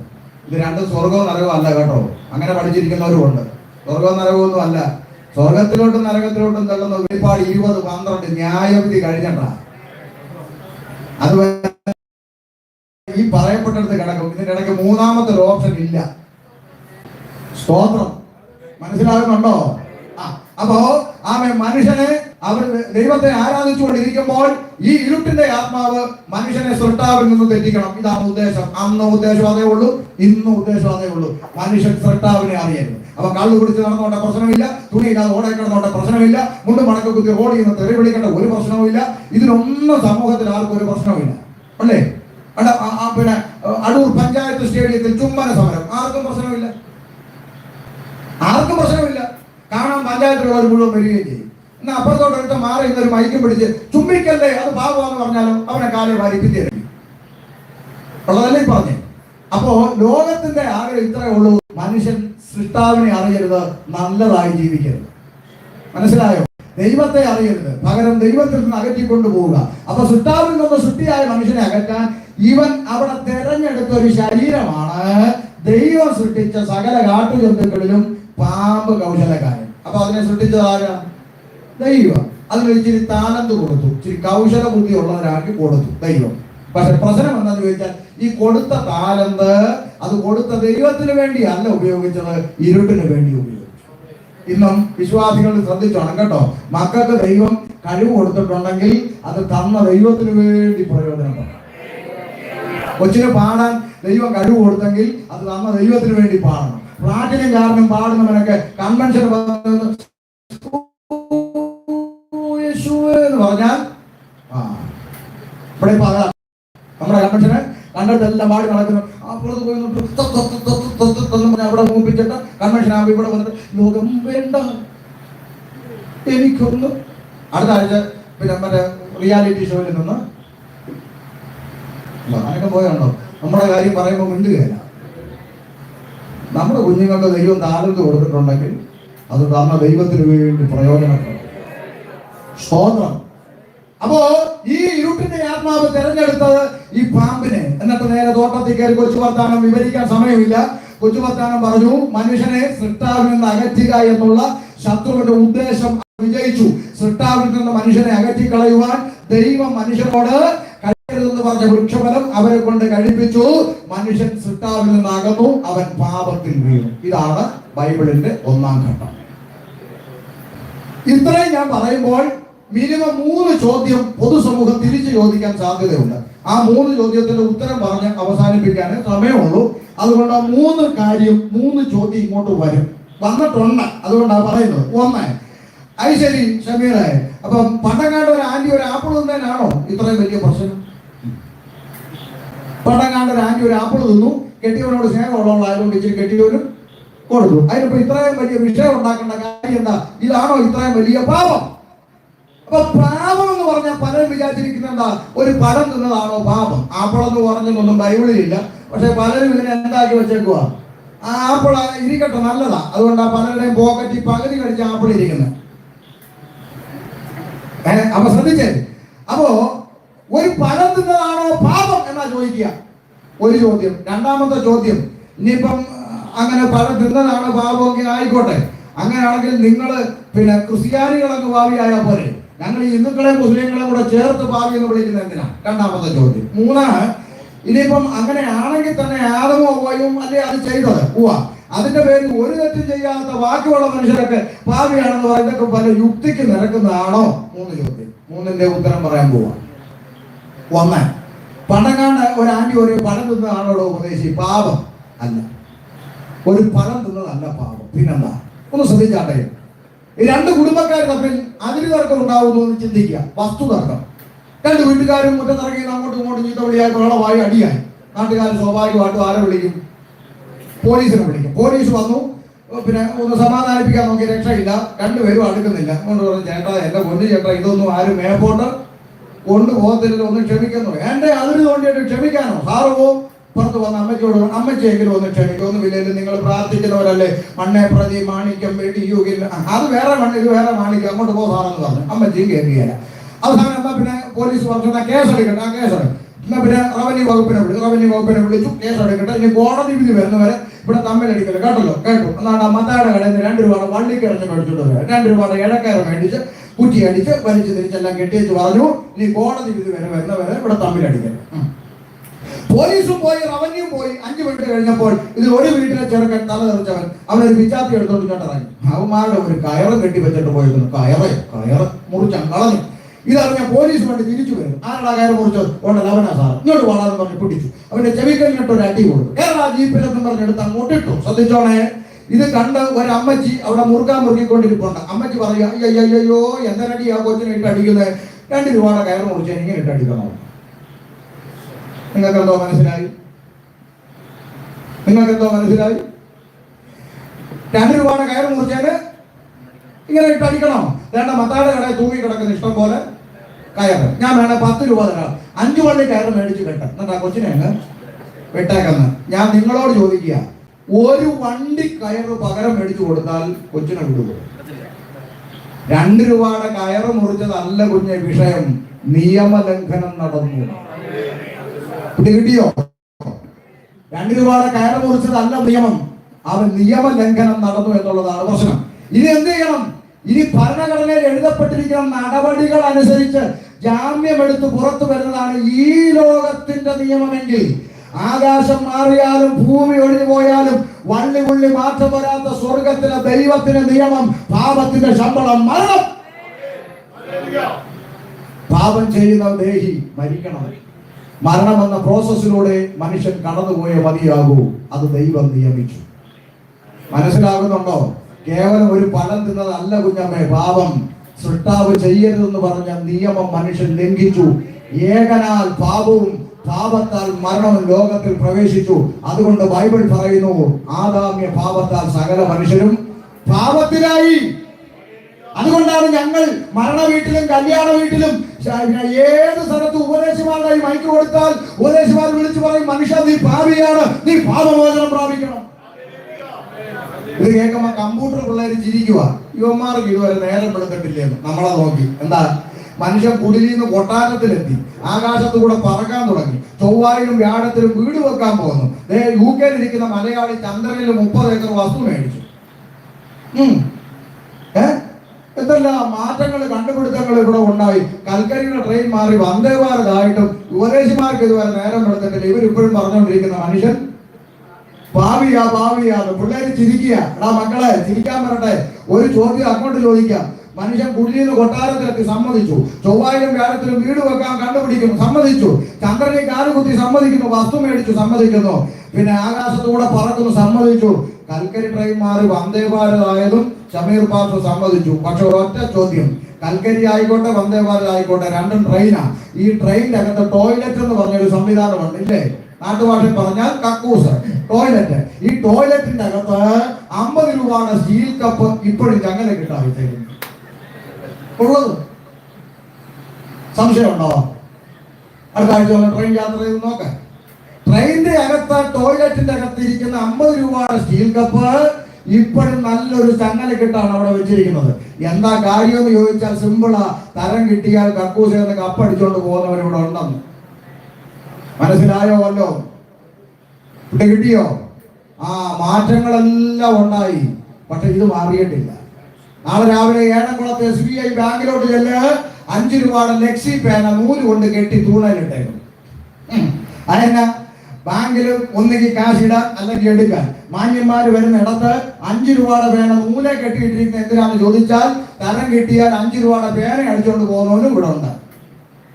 അപ്പൊ മാറ്റങ്ങൾ എല്ലായിടത്തും ഉണ്ടായെങ്കിലും മാറാത്ത ഒന്നുണ്ട്, ഇരുകാലി മനുഷ്യന്റെ സ്വഭാവം. അത് മാറിയില്ല. അത് മാറിയില്ലെന്ന് മാത്രമല്ല, പണ്ടത്തെക്കാൾ അധികം ദോഷമായി മാറി. പണ്ട് സ്വന്തം പെൺമക്കളെ വെറുതെ വിടുവായിരുന്നു, അത്രയെങ്കിലും കരുണ കാണിക്കുവായിരുന്നു. ഇന്ന് സ്വന്തം പെൺകുഞ്ഞുങ്ങളെ വെറുതെ വിടാത്ത ചെറുത്താന്മാരായി ഇരുകാലി മനുഷ്യൻ മാറിക്കഴിഞ്ഞു. ഉള്ളതാണോ ഈ പറയുന്നത്? ആകാശത്തുകൂടെ പരുന്ന് വട്ടമിട്ട് പറക്കുമ്പോൾ ഭൂമിയിൽ നിൽക്കുന്ന കോഴിയമ്മ ഇത് കണ്ട് ചിറക് വിരിച്ച് കുഞ്ഞുങ്ങളെല്ലാം ചിറകിനടി കയറ്റി ഇങ്ങനെ സംരക്ഷിക്കുന്ന ഒരു കാഴ്ച നമ്മുടെ ഈ കേരളത്തിൽ നമ്മൾ കണ്ടിട്ടുണ്ട്. എന്ന് പറഞ്ഞാൽ കുഞ്ഞുങ്ങളെ സംരക്ഷിക്കുന്ന ഒരു അമ്മ മനസ്സ് കോഴിയമ്മയിലുണ്ട്. പക്ഷെ പത്രം തുറന്നാലോ ജനിപ്പിച്ച് പെറ്റു വളർത്തിയ കുഞ്ഞിനെ ആകെ പുഴയിലോട്ടെടുത്ത് കൊന്നു കളഞ്ഞ് എറിഞ്ഞു കളയുന്ന അമ്മ. കാമുകനോടൊപ്പം ജീവിക്കാൻ ഒന്ന് പ്രസവിച്ച ചോര കുഞ്ഞിനെ തീരദേശത്തിന്റെ കടൽ ഭിത്തിയിൽ ഒറ്റ അടി അടിച്ചു കൊന്നു കളയുന്ന അമ്മ കോഴിയമ്മയല്ലേ നല്ലത്? പിടികിട്ടുന്നുണ്ടോ? ഒരു കോഴി കൂടെ മുട്ടയിട്ടാൽ കൂകി വിളിക്കുമ്പോൾ അമ്മ പറയും ഈ കോഴി കൂന്നടി മുട്ടയിട്ടൊന്നും ഒരു സിഗ്നല. നിങ്ങൾ അറിഞ്ഞ അടുത്ത കാലത്ത് ഒരു അമ്മ KSRTC ബസിന്റെ പുറകിലത്തെ സീറ്റ് മുട്ടയിട്ടേച്ച് ഞാനൊന്നും അറിഞ്ഞില്ലേ എന്ന് പറഞ്ഞിറങ്ങി അങ്ങ് പോയി. ഊകിയതുമില്ല, വിളിച്ചതുമില്ല, ആരുകൊണ്ട് അറിഞ്ഞതുമില്ല. മുട്ട ഇപ്പൊ അമ്മ തൊട്ടിൽ വളർന്നുകൊണ്ടിരിക്കുക. കോഴിയമ്മയാണ് നല്ലത്. മനസ്സിലാകുന്നുണ്ടോ? എല്ലാ മേഖലകളിലും മാറ്റം വന്നിട്ടും ഇരുകാലി മനുഷ്യന് മാറ്റം വന്നിട്ടില്ല.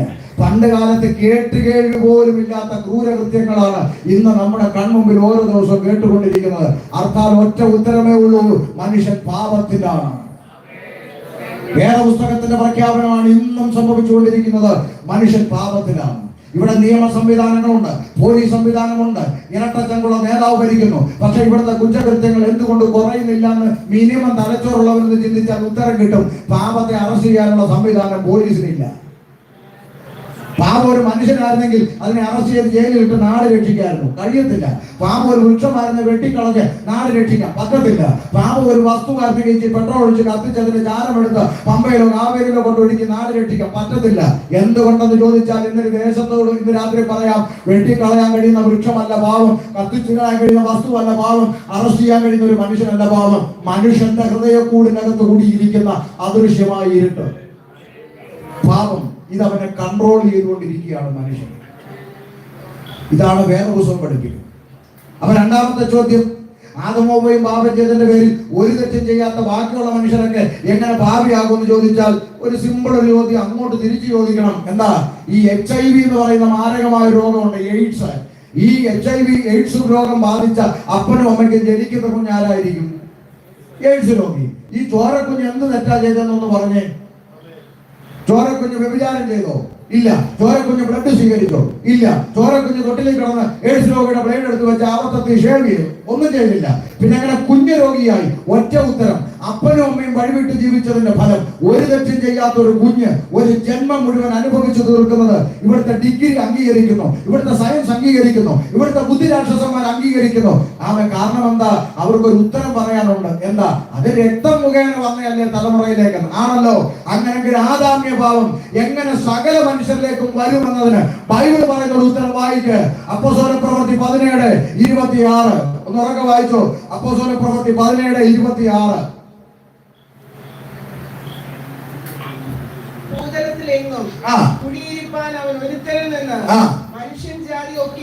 ഒന്ന് ശ്രദ്ധിച്ചാട്ടെ. ഇത് കേൾക്കുന്ന പൊതുസമൂഹത്തിന് മനസ്സിലാക്കാൻ വേണ്ടി അവിടെ ഒരു ചെറിയ മാറ്റം വരുത്തി സഹോദരി വായിക്കണം. അവൻ അവിടെ രണ്ട് പദമുണ്ട്. എന്താ? ഒന്ന് അവൻ എന്നൊരു പദമുണ്ട് അല്ലേ, അവിടെ ദൈവം എന്നാക്കണം. പിന്നെ ഒരുത്തൻ എന്നൊരു പദമുണ്ട്, അവിടെ ആദം എന്നാക്കണം. ഇനി നമുക്ക് ഒന്നുകൂടെ വായിക്കാം. ഭൂതലത്തിലെങ്ങും കുടിയിരുപ്പാൻ ദൈവം. ഒരുത്തൻ ആരാ? ആദമിൽ നിന്ന്. ഇപ്പൊ നല്ല കേറിയോ? ഭൂതലത്തിലേക്കും കുടിയിരുപ്പാൻ സൃഷ്ടാവ് ദൈവം ഒരുത്തനിൽ അഥവാ ആദമിൽ നിന്ന് ഹിന്ദുവിനെ സൃഷ്ടിച്ചെന്നല്ല, മുസൽമാനെ സൃഷ്ടിച്ചെന്നല്ല, ക്രിസ്ത്യാനിയെ സൃഷ്ടിച്ചെന്നല്ല, പിന്നെയോ മനുഷ്യജാതിയെ സൃഷ്ടിച്ചു. അതുകൊണ്ട് ഈ പരിസരത്ത് കേൾക്കുന്നവരെല്ലാം തലേ കയറണം. ഈ പുസ്തകം പ്രഖ്യാപിക്കുന്ന പഠനം ഇതാണ്. ആമേൻ. ഹിന്ദുവിനെ സൃഷ്ടിച്ചെന്നല്ല, മുസൽമാനെ സൃഷ്ടിച്ചെന്നല്ല, ക്രിസ്ത്യാനി സൃഷ്ടിച്ചെന്നല്ല, മനുഷ്യജാതിയെ സൃഷ്ടിച്ചു. ഇനിയും ലളിതമായി പറഞ്ഞാൽ കാവി ഉടുത്തവനെയും തൊപ്പിയിട്ടവനെയും കൊന്തയിട്ടവനെയും ചരട് കെട്ടിയവനെയും കുടുംബ കെട്ടിയവനെയും ഒറ്റ രക്തത്തിൽ നിന്ന് സൃഷ്ടിച്ചു. ആദാമ്യ രക്തം, ഒറ്റ രക്തം. സംശയമുണ്ടോ? നാളെ രാവിലെ 4 ബോട്ടിൽ എടുക്കുക. 4 മൃഗങ്ങളുടെ രക്തം, ആട്, ആന, പോത്ത്, പശു. അടുത്ത മെഡിക്കൽ ലാബിലോട്ട് കൊണ്ട് കൊടുക്കുക. അടൂര് മെഡിക്കൽ പെമ്പിള്ളേർ 10 മിനിറ്റ് സ്റ്റിക്കർ ഒട്ടിച്ച് വെളിയിലോട്ട് വെക്കും. ഇത് ആട്, ഇത് ആന, ഇത് പോത്ത്, ഇത് പശു. കണ്ടുപിടിക്കാനുള്ള സംവിധാനമൊക്കെ ഇപ്പൊ ലാബിലുണ്ട്. വീണ്ടും 4 ബോട്ടിൽ എടുക്കണം, മറക്കരുത്. ഒന്ന് ഇവിടെ അടുത്തുള്ള അമ്പലത്തിലെ പൂജാരിയുടെ രക്തം, ഇനി ഒന്ന് അടുത്ത കത്തോലിക്ക പള്ളിയിൽ അച്ഛന്റെ രക്തം, ഇനി ഒന്ന് ജമാഅത്ത് പള്ളിയിലെ മുസ്ലിയാരുടെ രക്തം, ഇനി ഒന്ന് ഞങ്ങളുടെ ഉപദേശയുടെ രക്തം. അതേ ലാബിൽ കൊണ്ട് കൊടുക്കുക. ഏതെങ്കിലും പിള്ളേർ സ്റ്റിക്കർ ഒട്ടിച്ച് തരുമോ? മാറിപ്പോവല്ലേ, മൂലയിരിക്കുന്ന മുസ്ലിയാർ, അറ്റത്തിരിക്കുന്ന പൂജാരി, മേപ്പോട്ട് വെച്ചിട്ടുണ്ട് പള്ളിയിൽ അച്ഛൻ, തരുമോ? തരുവോ? ABCD ഗ്രൂപ്പൊക്കെ തിരിച്ചെന്നിരിക്കും. അതവിടെ ഇരിക്കട്ടെ. പിള്ളേർ ഇറങ്ങി വന്നിട്ട് പറയുന്നത് മനുഷ്യന്റെ സമയം മെനക്കെടുത്തത്, ഇതെല്ലാം മനുഷ്യന്റെ രക്തം, ഒറ്റ രക്തം അല്ലേ? പിന്നെ എന്തിനായി മനുഷ്യൻ തമ്മിലടിക്കുന്നേ? ചിന്തിച്ചിട്ടുണ്ടോ? ഒറ്റ രക്തമല്ലേ? ഇവിടെ രക്തം കൊടുക്കുമ്പോൾ ആർക്കെങ്കിലും മസിലുണ്ടോ? കൊന്തൻ കുരിശും കഴുത്തിലിട്ടുകൊണ്ട് പാഞ്ഞു പോയ ക്രിസ്ത്യാനി ചെറുക്കൻ ടിപ്പർ കഴിയോട്ട് ചെന്ന് കയറി മെഡിക്കൽ കോളേജിൽ കൊണ്ട് തല പൊട്ടി. ഡോക്ടർ പറഞ്ഞു ഇപ്പൊ ഒരു കുപ്പി ബ്ലഡ് അടച്ചാൽ കൊച്ചിനെ രക്ഷിക്കാം. ക്രിസ്ത്യാനി ചെറുക്കന്റെ ക്രിസ്ത്യാനി അമ്മ ക്രിസ്ത്യാനി രംഗത്തോട് കറിയോ, എന്റെ കർത്താവേ എന്റെ കുഞ്ഞിന് ആരെ ബ്ലഡ് കൊടുക്കുക? തൊട്ടടുത്ത ബെഡിൽ അമ്മയ്ക്ക് കൂട്ടിരിക്കാമെന്ന കാവി കൊടുത്ത് RSSകാരൻ പറയുക, അമ്മ കരയണ്ട അമ്മേ, ഞാൻ തരാം ബ്ലഡ്. വേണ്ട വേണ്ട വേണ്ട, നീ BJP അല്ലേ, ഇന്ന് വരെ അമ്മ പറഞ്ഞിട്ടുണ്ടോ? ഉണ്ടോ? ഉണ്ടോ? ഇല്ല. ആ അവസ്ഥ വരുമ്പോഴാണ് മനുഷ്യന് ജാതിയും വേണ്ട, മതവും വേണ്ട, ഒന്നും വേണ്ട. ഇത് തന്നെയല്ലേ ആ പുസ്തകം പറയുന്നത്. അപ്പുറത്ത് കിടക്കുന്ന തൊപ്പിയിട്ടവനും ഇപ്പുറത്ത് കിടക്കുന്ന കാവി കൊടുത്തവനും നിന്റെ സഹോദരനായി കാണണമെന്ന് പഠിപ്പിക്കുന്ന ഇതുപോലൊരു പുസ്തകമല്ലാതെ ഏത് പുസ്തകമാണ് പ്രസംഗിക്കേണ്ടത്? ഏത് പുസ്തകമാണ് ഞങ്ങൾ പ്രസംഗിക്കേണ്ടത്? പറ. സ്തോത്രം. അങ്ങനെ കാണാനുള്ള ഒരു മനസ്സ് ഈ പുസ്തകം ചുമക്കുന്നവന് ദൈവം തന്നതുകൊണ്ടാണ് നാട്ടുകാർ കളിയാക്കി പറയുന്നത്, യവന്മാർക്കൊരു നാണവന്മാനം ഇല്ലാത്തവന്മാരുടെ ആരും ഈ ബന്ധിക്കോസിലെ തന്നെ. ഓ യവന്മാർ അടിച്ചാലും ഇടിച്ചാലും ചവിട്ടി തേച്ചാലും യവന്മാര് പിന്നെ വലിഞ്ഞേറി നാണമില്ലാത്തവന്മാർ. സത്യ, ഞങ്ങൾ വെറും നാണമില്ലാത്തവന്മാരാ. പക്ഷെ കാര്യം എന്താണെന്ന് കൂടെ അറിഞ്ഞോണം. നീ അടിച്ചാലും ഇടിച്ചാലും ചീത്ത വിളിച്ചാലും ചവിട്ടി തേച്ചാലും ഇറക്കി വിട്ടാലും പിന്നെയും വലിഞ്ഞു കയറി സഹോദര എന്ന് പറഞ്ഞു വരാൻ കാരണം നീ എന്റെ കൂടപ്പുറപ്പാന്നുള്ള തിരിച്ചറിവ്. ആ തിരിച്ചറിവാണ് ഈ സുവിശേഷം ഞങ്ങളിൽ വരുത്തിയ മാറ്റം. ആ തിരിച്ചറിവാണ് ഞങ്ങളുടെ തലച്ചോറിൽ സുവിശേഷം വരുത്തിയ മാറ്റം. മനസ്സിലായോ? നീ കള്ളു കുടിച്ച് നടക്കുന്ന കാണുമ്പോൾ, നീ ഓടെ കിടക്കുന്ന കാണുമ്പോൾ, നിന്റെ കുടുംബം തകർന്ന് കാണുമ്പോൾ, നീ ആത്മഹത്യ ചെയ്യാൻ ഒരുങ്ങിയെന്ന് കേൾക്കുമ്പോൾ, നിന്റെ കുടുംബത്തിലെ രക്തബന്ധങ്ങൾക്ക് ഉണ്ടാകാത്ത ഒരു പെയിൻ, ഒരു വേദന പ്രാർത്ഥിക്കുന്ന ഞങ്ങളുടെ ഹൃദയത്തിൽ ദൈവം തന്നതാ. അതുകൊണ്ടാണ് ഓടി വരുന്നത്. അങ്ങനെ ചെയ്യല്ലേ, അങ്ങനെ പോകല്ലേ, അയ്യോ സഹോദര കള്ളു കുടിക്കല്ലേ, അയ്യോ കഞ്ചാവ് അടിക്കല്ലേ പറയാൻ കാരണം എന്താ? എന്റെ കൂടപ്പുറപ്പ് നശിച്ചു പോകരുന്ന ഒരു പെയിൻ ഈ സുവിശേഷം ഞങ്ങളുടെ തലച്ചോറിനടുത്ത് വന്നു. ഞങ്ങളുടെ പേരും മതവും അല്ല സുവിശേഷം മാറ്റിയത്. അപ്പുറത്ത് കിടക്കുന്നവരും ഇപ്പുറത്ത് കിടക്കുന്നവരെയും സഹോദര എന്ന് വിളിക്കാൻ കഴിയുന്ന ഒരു തലച്ചോറിന്റെ ഉടമയായിട്ടാണ് സുവിശേഷം ഞങ്ങളെ മാറ്റിയത്. സ്തോത്രം. ഇപ്പൊ ഈ പ്രസംഗിക്കുന്ന വേദിയിൽ ഒരു കാവി ഉടുത്തോ ചരട് കെട്ടിയോ തൊപ്പിയിട്ടോ ഒരുത്തൻ കയറി വന്നാൽ ചലഞ്ച് ചെയ്ത് പരസ്യമായി വീഡിയോയിൽ പറയാം, ഇവിടെ ഇരിക്കുന്ന ഈ ഉപദേശമാര് അവനെ ആദ്യം വിളിക്കുന്ന എന്തായിരിക്കുന്നു നിങ്ങൾ പറ. ആ ബ്രദർ, സഹോദര, അങ്ങനെ വിളിക്കാൻ കഴിയുന്ന ഒരു തലച്ചോറാണ് സുവിശേഷം ഞങ്ങളിൽ വരുത്തിയ മാറ്റം. മതമല്ല മാറ്റിയത്, സുവിശേഷം ഞങ്ങളിൽ വരുത്തിയ മാറ്റം.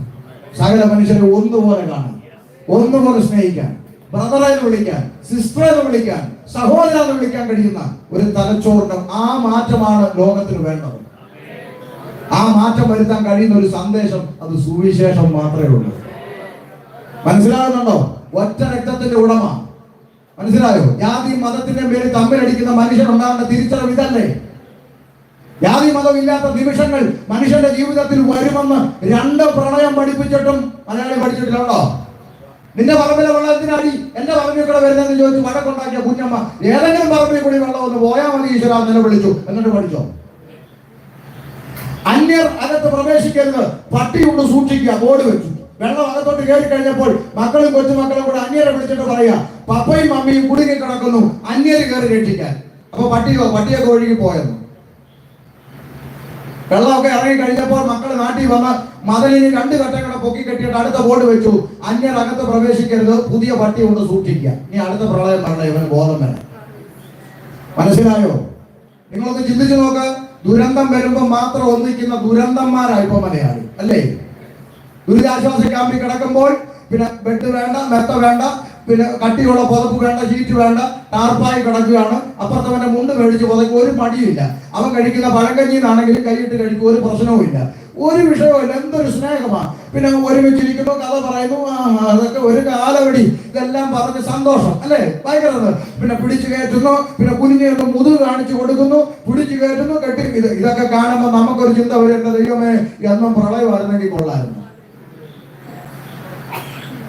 മനസ്സിലാകുന്നുണ്ടോ? ഈ തിരിച്ചറിവെന്താ നിലനിൽക്കാത്തത്? അതിന് നിന്റെ തലച്ചോറിന്റെ അകത്ത് ഒരു മാറ്റം വരണം.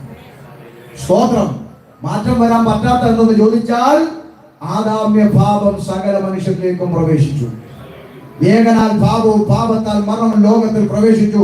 ആദാമ്യ പാപ നിമിത്തം സകല മനുഷ്യരും പാപത്തിലായി. മനുഷ്യൻ തമ്മിൽ തമ്മിൽ വെറുക്കാൻ തുടങ്ങി. മനുഷ്യൻ തമ്മിൽ തമ്മിൽ അടിക്കാൻ തുടങ്ങി. അവൻ സൃഷ്ടാവിനെ മറന്നു തുടങ്ങി. സൃഷ്ടാവിനേക്കാൾ അധികം ഇരുട്ടിന്റെ ആധിപത്യം മനുഷ്യന്റെ പേരിൽ സ്ഥാപിക്കപ്പെട്ടു. മനുഷ്യൻ ദൈവത്തിൽ നിന്ന് അകന്നുപോയി. ഇന്ന് രാത്രി സമയത്തിന്റെ പരിമിതി കൊണ്ട് ഞാൻ ഇങ്ങനെ ചുരുട്ടിക്കെട്ടാം.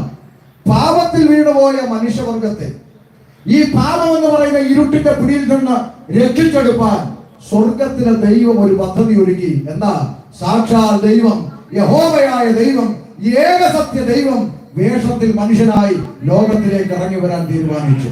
ആ സ്വർഗീയ പദ്ധതിയുടെ പേരാണ് സ്നേഹിത സുവിശേഷം. വേഷത്തിൽ മനുഷ്യനായി കർത്താവായ യേശുക്രിസ്തു ലോകത്തിലേക്ക് ഇറങ്ങി വന്നു. നൂറുകണക്കിന് പ്രവചനങ്ങൾ നിവർത്തിച്ചു. ഇന്ന് രാത്രി അല്പം അഹങ്കാരത്തോടെ ഞാൻ ദേശത്തോട് ഇങ്ങനെ പറയാം. ജനിക്കുന്നതിന് 700-ൽ പരം വർഷങ്ങൾക്ക് മുമ്പ് യെശയ്യാവ് എന്ന് പറയുന്ന പ്രവാചകൻ പ്രവചിച്ചു പറഞ്ഞു, കന്യക ഗർഭിണിയായി ഒരു മകനെ പ്രസവിക്കും. ശേഷം 300 വർഷം പിന്നിട്ടപ്പോൾ മീഖ എന്ന് പറയുന്ന പ്രവാചകൻ രംഗത്ത് വന്ന് പറഞ്ഞു, ആ രക്ഷകൻ ബെത്ലഹേം എന്ന ഗ്രാമത്തിൽ എഫ്രാത്ത എന്ന വില്ലേജിൽ ജനിക്കും. ഇന്ന് രാത്രി ഇങ്ങനെ പറയാം, ജനിക്കുന്നതിന് വർഷങ്ങൾക്ക് മുമ്പ് ജനിക്കുന്ന പഞ്ചായത്തും വില്ലേജും വരെ പ്രവചിച്ചു വച്ചിട്ട് ആ പ്രവചിച്ചതുപോലെ ജനിച്ച ഒരുത്തൻ ഉലക ചരിത്രത്തിൽ ഉണ്ടായിട്ടുണ്ടെങ്കിൽ ഇന്ന് രാത്രി ഷമീർ അബ്ദുൽ സലാം പ്രസംഗിക്കുന്ന യേശു ക്രിസ്തുവല്ലാതെ മറ്റൊരുത്തനും ഉലകത്തിൽ അങ്ങനെ പിറന്നിട്ടില്ല. ആയതുകൊണ്ട് ഇങ്ങനെ വിളംബരം ചെയ്യുന്നു, മറ്റൊരുത്തനും രക്ഷയില്ല. മാനവരാതിക്ക് രക്ഷ പ്രാപിപ്പാൻ ആകാശത്തിന്റെ കീഴിൽ മനുഷ്യന്റെ ഇടയിൽ യേശു ക്രിസ്തു എന്ന ഏകനാമമല്ലാതെ പോരാ, ഏക സത്യ സുവിശേഷമല്ലാതെ പോരാ, ഏക സത്യ നിത്യ ദൈവമല്ലാതെ മറ്റൊരു രക്ഷാ മാർഗമില്ലെന്ന് ഇന്ന് രാത്രി ഏഴംകുളത്തോട് ഞങ്ങൾ വിളംബരം ചെയ്യുകയാണ്. സാക്ഷാൽ ദൈവം വേഷത്തിൽ മനുഷ്യനായി ലോകത്തിൽ ഇറങ്ങി വന്നു. 30 വയസ്സ് വരെ അമ്മയപ്പന്മാർക്ക് കീഴടങ്ങി ജീവിച്ചു, മാതൃക കാണിച്ചു. 33 തിരുവയസ്സിൽ പാപത്തിന്റെ ശമ്പളമാകുന്ന മരണമെന്ന ക്രൂരമായ ശിക്ഷാവിധി സ്വന്തം ചുമലിൽ ഏറ്റെടുത്ത് എനിക്ക് നിനക്കും പകരമായി കർത്താവ് കാൽവരിയിൽ ബലിയാകുവാനായി നടന്നു കയറി. ഇന്ന് രാത്രി പുറം കണ്ണടച്ച് അകക്കണ്ണ് തുറന്ന് കാൽവരിയിലേക്ക് നോക്കിയ ഒരു കാഴ്ച കാണാം. ആയിരങ്ങളിൽ 10,000ങ്ങളിൽ സുന്ദരനായവൻ, വെണ്ണയും ചുവപ്പുമുള്ള എന്റെ പ്രിയൻ കണ്ടോ, കണ്ടാൽ തിരിച്ചറിയാത്തൊരു മാംസകഷ്ണമായി കിടക്കുന്നു. പ്രവാചകൻ വിളിച്ചു പറയുന്നു, അവനെ കണ്ടാൽ ആളല്ല എന്ന് തോന്നുമാർ അവൻ വിരൂപനായി തീർന്നു. ശൂന്യകാലത്ത് പറയുന്നു, എന്റെ പ്രിയൻ അവൻ പവിഴ നിറമുള്ളവനാണ്, കോമളനാണ്, വെണ്മയും ചുവപ്പുമുള്ളവനാണ്. പക്ഷെ പ്രവാചകൻ പറയുന്നു, അല്ലല്ല, അവനെ കണ്ടാൽ ആളല്ല എന്ന് തോന്നുമാറ് അവൻ വിരൂപനായി കിടക്കുന്നു. പവിഴ നിറമുള്ളവനായ ഇവൻ എന്തുകൊണ്ട് ഇങ്ങനെയായി എന്നുള്ള ചോദ്യത്തിന് ഒരൊറ്റ മറുപടിയേ ഉള്ളൂ, എന്റെയും നിന്റെയും നരകത്തിന്റെ പടുകുഴിയിൽ നിന്ന് വീണ്ടെടുപ്പാൻ അവൻ അതാ കാൽവരിയുടെ കൊലക്കളത്തിൽ അറുക്കപ്പെട്ട കുഞ്ഞാടായി മാറി. അവൻ സകല പീഡനങ്ങളും എനിക്കും പകരമായി യേശു ഏറ്റുവാങ്ങി. ഇന്ന് രാത്രി ലളിതമായി പറഞ്ഞാൽ എന്റെ യേശുവിനെ കൊന്നു, നിന്നെ രക്ഷിച്ചു. അവനെ തകർത്ത് കളയുവാൻ യഹോവയ്ക്ക് ഇഷ്ടം തോന്നിയെന്ന് മനസ്സിലായോ? എന്നെയും നിന്നെയും നരകത്തിന്റെ പടുകുഴിയിൽ നിന്ന് രക്ഷിച്ചെടുപ്പാൻ എനിക്കും നിനക്കും പകരമായി ഞാനും നീയും അനുഭവിക്കേണ്ടിരുന്ന ശിക്ഷ യേശു കാൽവരിയിൽ ഏറ്റുവാങ്ങി. അരിമത്ഥ്യക്കാരനായ യോസേഫിന്റെ കല്ലറക്കൽ യേശുക്രിസ്തുവിന്റെ ഭൗതിക ശരീരം അടക്കം ചെയ്യപ്പെട്ടു. ഇന്ന് രാത്രി ഏഴംകുളത്തോട് പറയാം, 3 ആണി കൊണ്ട് അരിമത്ഥ്യക്കാരന്റെ കല്ലറ കൊണ്ട് എന്റെ യേശു അവസാനിച്ചിരുന്നെങ്കിൽ 3 ആണി കൊണ്ട് അവസാനിച്ചൊരു യേശുവിനെ പ്രസംഗിക്കാൻ ഷമീർ വരത്തില്ല. 3 ആണി കൊണ്ട് അവസാനിച്ചൊരു യേശുവിന് വേണ്ടി പാടാൻ ഇവിടെ ഒരു കൊയർ ടീം ഉണ്ടാകത്തില്ല. 3 ആണി കൊണ്ട് അവസാനിച്ച യേശുവിന് വേണ്ടി ഇങ്ങനെ ഒരു ടീം രൂപപ്പെടത്തില്ല. പിന്നെ എന്തുകൊണ്ട് പാടുന്നു, എന്തുകൊണ്ട് പ്രസംഗിക്കുന്നു? ഞങ്ങൾ പാടുന്നതും പ്രസംഗിക്കുന്നതും ഉമ്പനാട്ടും എടത്തുവായാലും പരിമലയിലും കുരിശുമലയിലും അടഞ്ഞു കിടക്കുന്ന ഒരു കല്ലറ വാദിക്കലല്ല, ഒരു കണ്ണാടി കൂടിന് മുമ്പിലല്ല, മറിച്ച് ഉലക മഹാന്മാരാകിലരുമാരുമ്പോൾ കല്ലറയ്ക്കകത്ത് ഒതുങ്ങിപ്പോയപ്പോൾ ഇന്ന് രാത്രി ഞാൻ പ്രസംഗിക്കുന്ന യേശു ക്രിസ്തു പാതാളത്തെ ജയിച്ചു, മരണത്തെ ജയിച്ചു, ലോകത്തെ ജയിച്ചു, പിശാചിനെ ജയിച്ചു. യേശു ഉയർത്തെഴുന്നേറ്റു. ആ യേശു ക്രിസ്തു ഇന്നും ജീവിക്കുന്നു. ഇന്ന് രാത്രി പന്തലിരിക്കുന്നവരോട് ഞാൻ ചോദിക്കുന്നു, ആ യേശു ക്രിസ്തു ഇന്ന് രാത്രി 8:57 ജീവിക്കുന്നു എന്ന് വിശ്വസിക്കുന്നവരുണ്ടെങ്കിൽ കര ഉയർത്തി ദൈവത്തെ സ്തുതിക്കാം. എനിക്ക് ഒത്തിരി സന്തോഷമുണ്ട് പാസ്റ്ററെ, കാര്യം ഇവരെല്ലാം അങ്ങനെ വിശ്വസിക്കുന്നുണ്ട്. ഒരു കൈപൊക്കി അല്ലേ? സന്തോഷമുണ്ട്. കാര്യം എന്താ? ഞങ്ങളുടെയൊക്കെ വീട്ടിന്റെ അടുത്ത് പലരുടെ വീട്ടിൽ യേശു ചത്തുകുത്തി ഭിത്തിയിലിരിക്കുക. പക്ഷെ നിങ്ങൾ വിശ്വസിക്കുന്ന യേശു ജീവിക്കുന്നുണ്ട്. ജീവനോടിരിക്കുന്നവരെ ആരും ഭിത്തിയെ കയറ്റി മാല ഇടത്തില്ലല്ലോ, ഉണ്ടെന്നില്ല. അപ്പൻ കസേരയിൽ സിറ്റൗട്ടി ഇരിക്കുമ്പോ മോൻ അപ്പന്റെ ഫോട്ടോ എടുത്ത് ഭിത്തിയെ കൊണ്ട് ആണി അടിച്ച് വെച്ചേച്ച് മാലയും ഇട്ട് തിരിയും കത്തിച്ച് വെച്ചേച്ച് അപ്പൻ അവിടെ ജീവനോടിരിക്കുന്നു. അതാണ് ഇങ്ങോട്ട് പ്രിയപ്പെട്ട പപ്പായി. ഇന്ന് പകൽക്കാലം പപ്പായോട് ഞാൻ അറിയിക്കുന്നത്, കഴിഞ്ഞ പകൽക്കാലം കോളേജ് വിട്ട് വരുമ്പോൾ ടീച്ചർ എന്റെ ഡയറിയിൽ എഴുതി വിട്ടിരിക്കും, ഇന്ന് പകൽക്കാലം കോളേജിൽ കൊടുക്കാൻ 100 രൂപ കൊണ്ട് ചെല്ലണമെന്ന്. ആകയാൽ കോളേജിൽ കൊടുക്കാൻ 100 രൂപ തരണമെന്ന് പപ്പായോട് ഞാൻ മമ്മി മുഖാന്തരം അപേക്ഷിക്കുന്നു. ആമേൻ. ജീവനോടിരിക്കുന്ന അപ്പന്റെ മറുപടി എന്തായിരിക്കും? പറ. നിങ്ങളുടെയൊക്കെ മക്കൾ അങ്ങനെ ചെയ്താൽ നിങ്ങൾ ഓടിച്ചത് നിങ്ങളുടെ പൊന്നു മക്കളെ ചക്കര പറയൂ. അംഗത്ത് എന്നാലും വടികൊണ്ടുപോലിരിക്കുന്ന എന്നെ എടുത്ത് പറയത്തില്ലേ? കേവലം മനുഷ്യനായ നിന്റെ ചങ്ക് നിനക്ക് വേണ്ടി മരിച്ചടക്കപ്പെട്ട് ഉയർത്തെഴുന്നേറ്റ് പിതാവിന്റെ വലത്ത് ഭാഗത്ത് ആളകമായി നിലകൊണ്ട് മധ്യസ്ഥ വഹിക്കുന്ന ആമൻ ജീവിക്കുന്ന കർത്താവിനെ മരിച്ചവനെ പോലെ പിന്നാക്കി വെച്ചിരിക്കുന്ന ക്രിസ്ത്യാനിയെ നിനക്ക് അയ്യോ കഷ്ടം. ചിലർക്ക് നോക്കാൻ എന്തെങ്കിലും ഇല്ലെങ്കിൽ ഒരു രസമില്ലെന്ന് പ്രാർത്ഥിക്കാൻ. അങ്ങനെ വിഷമമുള്ളവരുണ്ടെങ്കിൽ വെച്ചോ, എനിക്ക് പണക്കൊന്നുമില്ല, യേശുവിന്റെ ഫോട്ടോ ഒരെണ്ണം വെച്ചോ, ഇരിക്കട്ടെ, ഒരു നോക്കാൻ വേണ്ടി ഇരിക്കട്ടെ. പക്ഷെ വെക്കുമ്പോൾ അവൻ എന്ത് ചെയ്യണം? ഈ പഴയ സോഡാ കുപ്പിയുടെ കഴുത്ത് പോലെ കവറൊട്ടി യേശുവിനെ വെച്ച് അപമാനിക്കാതെ വെളിപ്പാട് പുസ്തകത്തിൽ യോഹന്നാൻ പറയുന്ന രൂപം തന്റെ ഉണ്ടെങ്കിൽ വരച്ചു വെക്കണം. അതാ സൂര്യനേക്കാളും വെല്ലുന്ന തേജസ്, അഗ്നിജ്വാലയ്ക്കൊത്ത തിളങ്ങുന്ന തീക്കട്ട പോലുള്ള കണ്ണ്, അവൻ രാജമുടി, അവൻ പെരുവെള്ളത്തിൽ ഇരച്ചിൽ പോലെ ശബ്ദം, വെള്ളോടിന് സദൃശമുള്ള കാല്, അഗ്നിജ്വാലയ്ക്കൊത്ത കണ്ണ് തന്റെ കൊണ്ട് വരച്ചു. ഇത് പണ്ട് സോഡാ കുപ്പിയുടെ കഴുത്ത് പോലെ കവള് പൊട്ടിക്കാൻ പലും കുണ്ടി സിനിമാ നട ബാബുവാണിയെ പോലെ മുടിയും നീട്ടി വളർത്തി പറഞ്ഞു. അത് 8 വളർത്തി 8 യേശു അല്ലേ? പണ്ട് കർത്താവിനെ അപമാനിക്കുക, അത് വെക്കുന്ന വരച്ചു വരും. മനസ്സിലാകുന്നുണ്ടോ? യേശു ജീവിക്കുന്നു. കല്ലേറ് കൊണ്ട് ചാകാനെന്ന സ്തേഫാനോസ് ആത്മാവിൽ നിറഞ്ഞവനായി സ്വർഗത്തിലേക്ക് നോക്കിയപ്പോ കണ്ടത് എന്താണെന്ന് പുസ്തകത്തെ എഴുതി വെച്ചിട്ടുണ്ട്. സ്വർഗം തുറന്നിരിക്കുന്നതും ദൈവത്തിന്റെ മഹത്വവും. വലത്തുഭാഗത്തെ ഭിത്തിയിൽ യേശു ഇരിക്കുന്നതാണെന്നാണോ? അല്ല, വലത്തുഭാഗത്ത് മനുഷ്യപുത്രൻ സദൃശനായി ജീവനോടെ നിൽക്കുന്ന ക്രിസ്തുവിനെ കണ്ടു കണ്ടു കണ്ടു. യേശു ജീവിക്കുന്നു.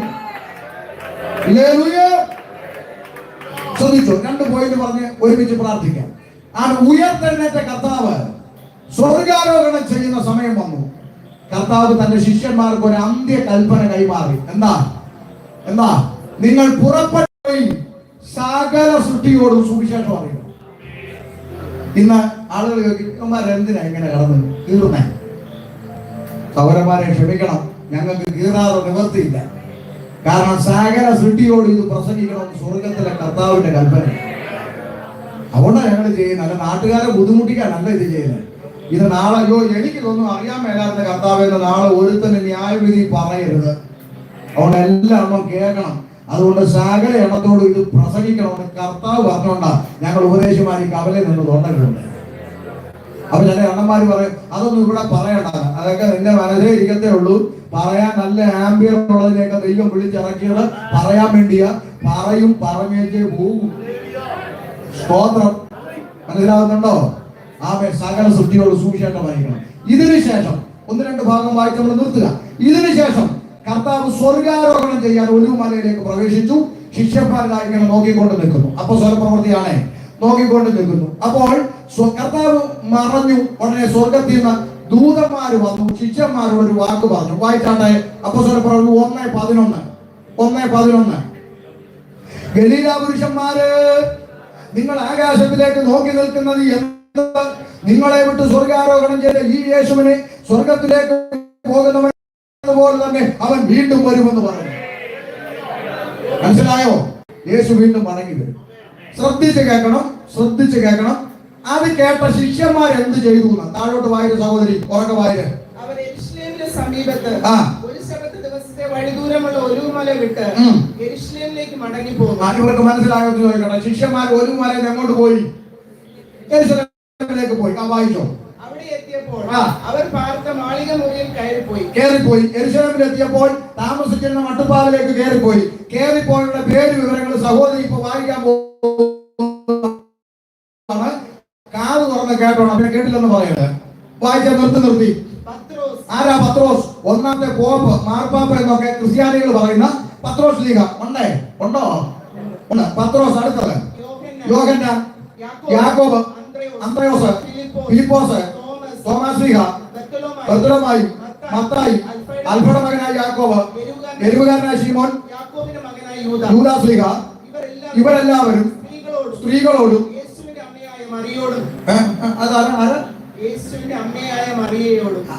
അതെന്തിനാ നിങ്ങൾ വായിച്ചേ? നിങ്ങൾ പെന്തക്കോസുകാർ അമ്മയില്ലാത്തവരെ.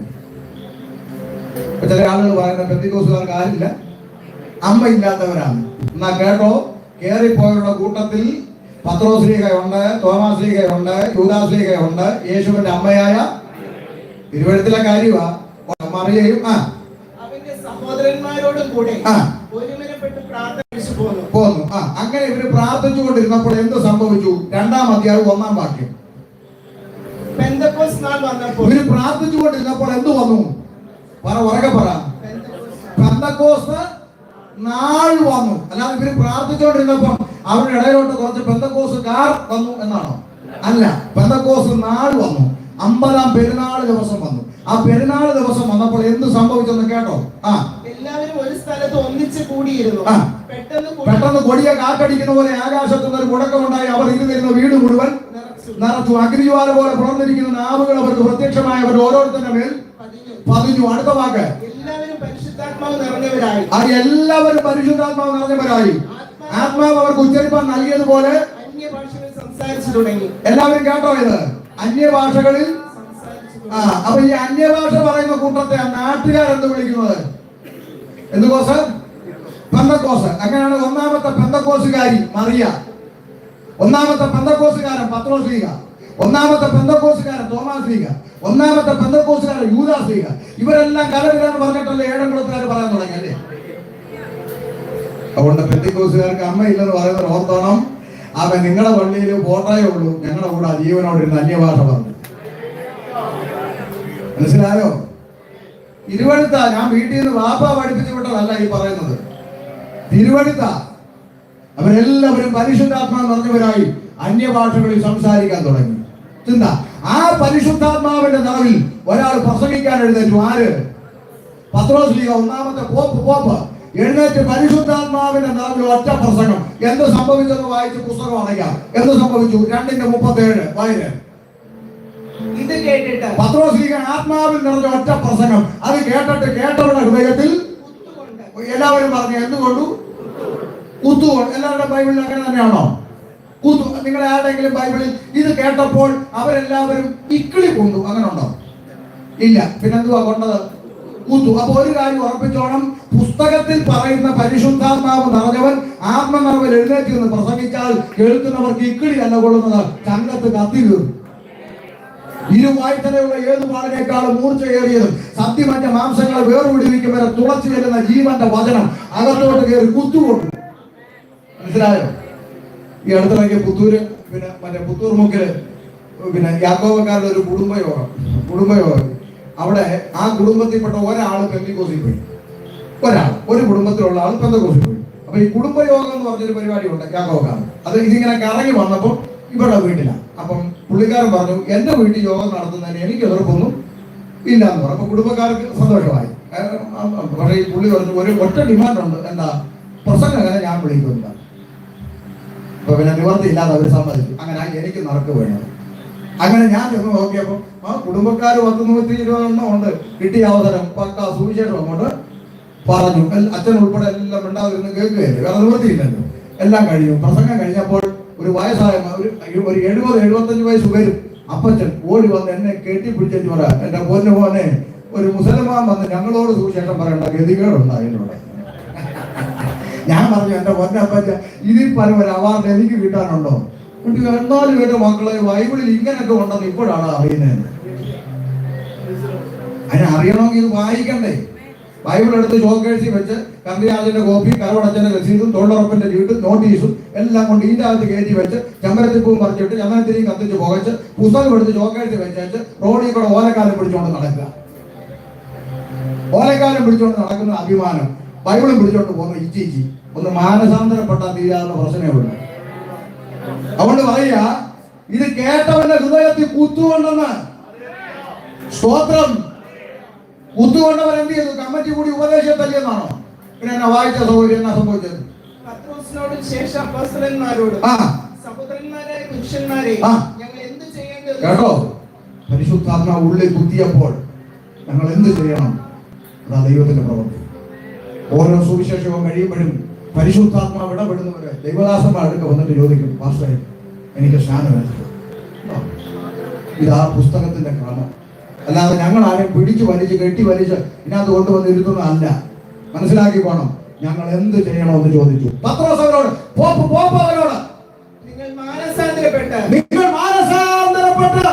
പാപങ്ങളുടെ മോചനത്തിനായി ഓരോരുത്തരും യേശുക്രിസ്തുവിന്റെ നാമത്തിൽ സ്നാനമേൽപ്പിക്കുക. എല്ലാരും കേട്ടോ, നിങ്ങൾക്ക് പാപമോചനം വേണോ? നിങ്ങൾ ഓരോരുത്തരും ഞങ്ങൾ എടുക്ക വന്ന് കുംഭധരിപ്പിനെന്നാണോ പോപ്പ് പറഞ്ഞത്? അങ്ങനെ അത് പറഞ്ഞിരുന്നെങ്കിൽ ഞാനും ഇന്ന് അതല്ലേ പറയത്തുള്ളൂ. ഇങ്ങനെ ഈ കുഴപ്പമൊന്നും ഉണ്ടാകും. അങ്ങനല്ല പറഞ്ഞേ. ഒന്നാമത്തെ പത്രോസ് പറഞ്ഞു, നിങ്ങൾക്ക് പാപമോചനം വേണോ? നിങ്ങൾ മാനസാന്തരപ്പെട്ട് സ്നാനപ്പെടാൻ. അത് തന്നെയല്ലേ ഞങ്ങൾ പറയുന്നത്. വള്ളി പുള്ളി മാറ്റി ഞങ്ങൾ പഠിപ്പിക്കുന്നുണ്ടോ? ഇന്ന് ഞങ്ങൾ ആവർത്തിക്കുന്നത് പോപ്പ് പറഞ്ഞ അതേ വാക്ക്, പത്രോസിക പറഞ്ഞ അതേ വാക്ക് ഇന്നും ഈ കാലഘട്ടത്തിൽ ഞങ്ങൾ വിളിച്ചു പറയുന്നു. പാപമോചനം വേണോ? ഒരു നാണയത്തൊട്ട് കൊടുക്കണ്ട, 1 കിലോമീറ്റർ നടക്കണ്ട, ഒരു മെഴുകുതിരി കത്തിക്കണ്ട, മാനസാന്തരപ്പെട്ട് സ്നാനം കഴിക്കും, പാപമോചനം ലഭിക്കും. ഞങ്ങൾ ആരെങ്കിലും ഉണ്ടാക്കി വെച്ചാണോ ഇത്?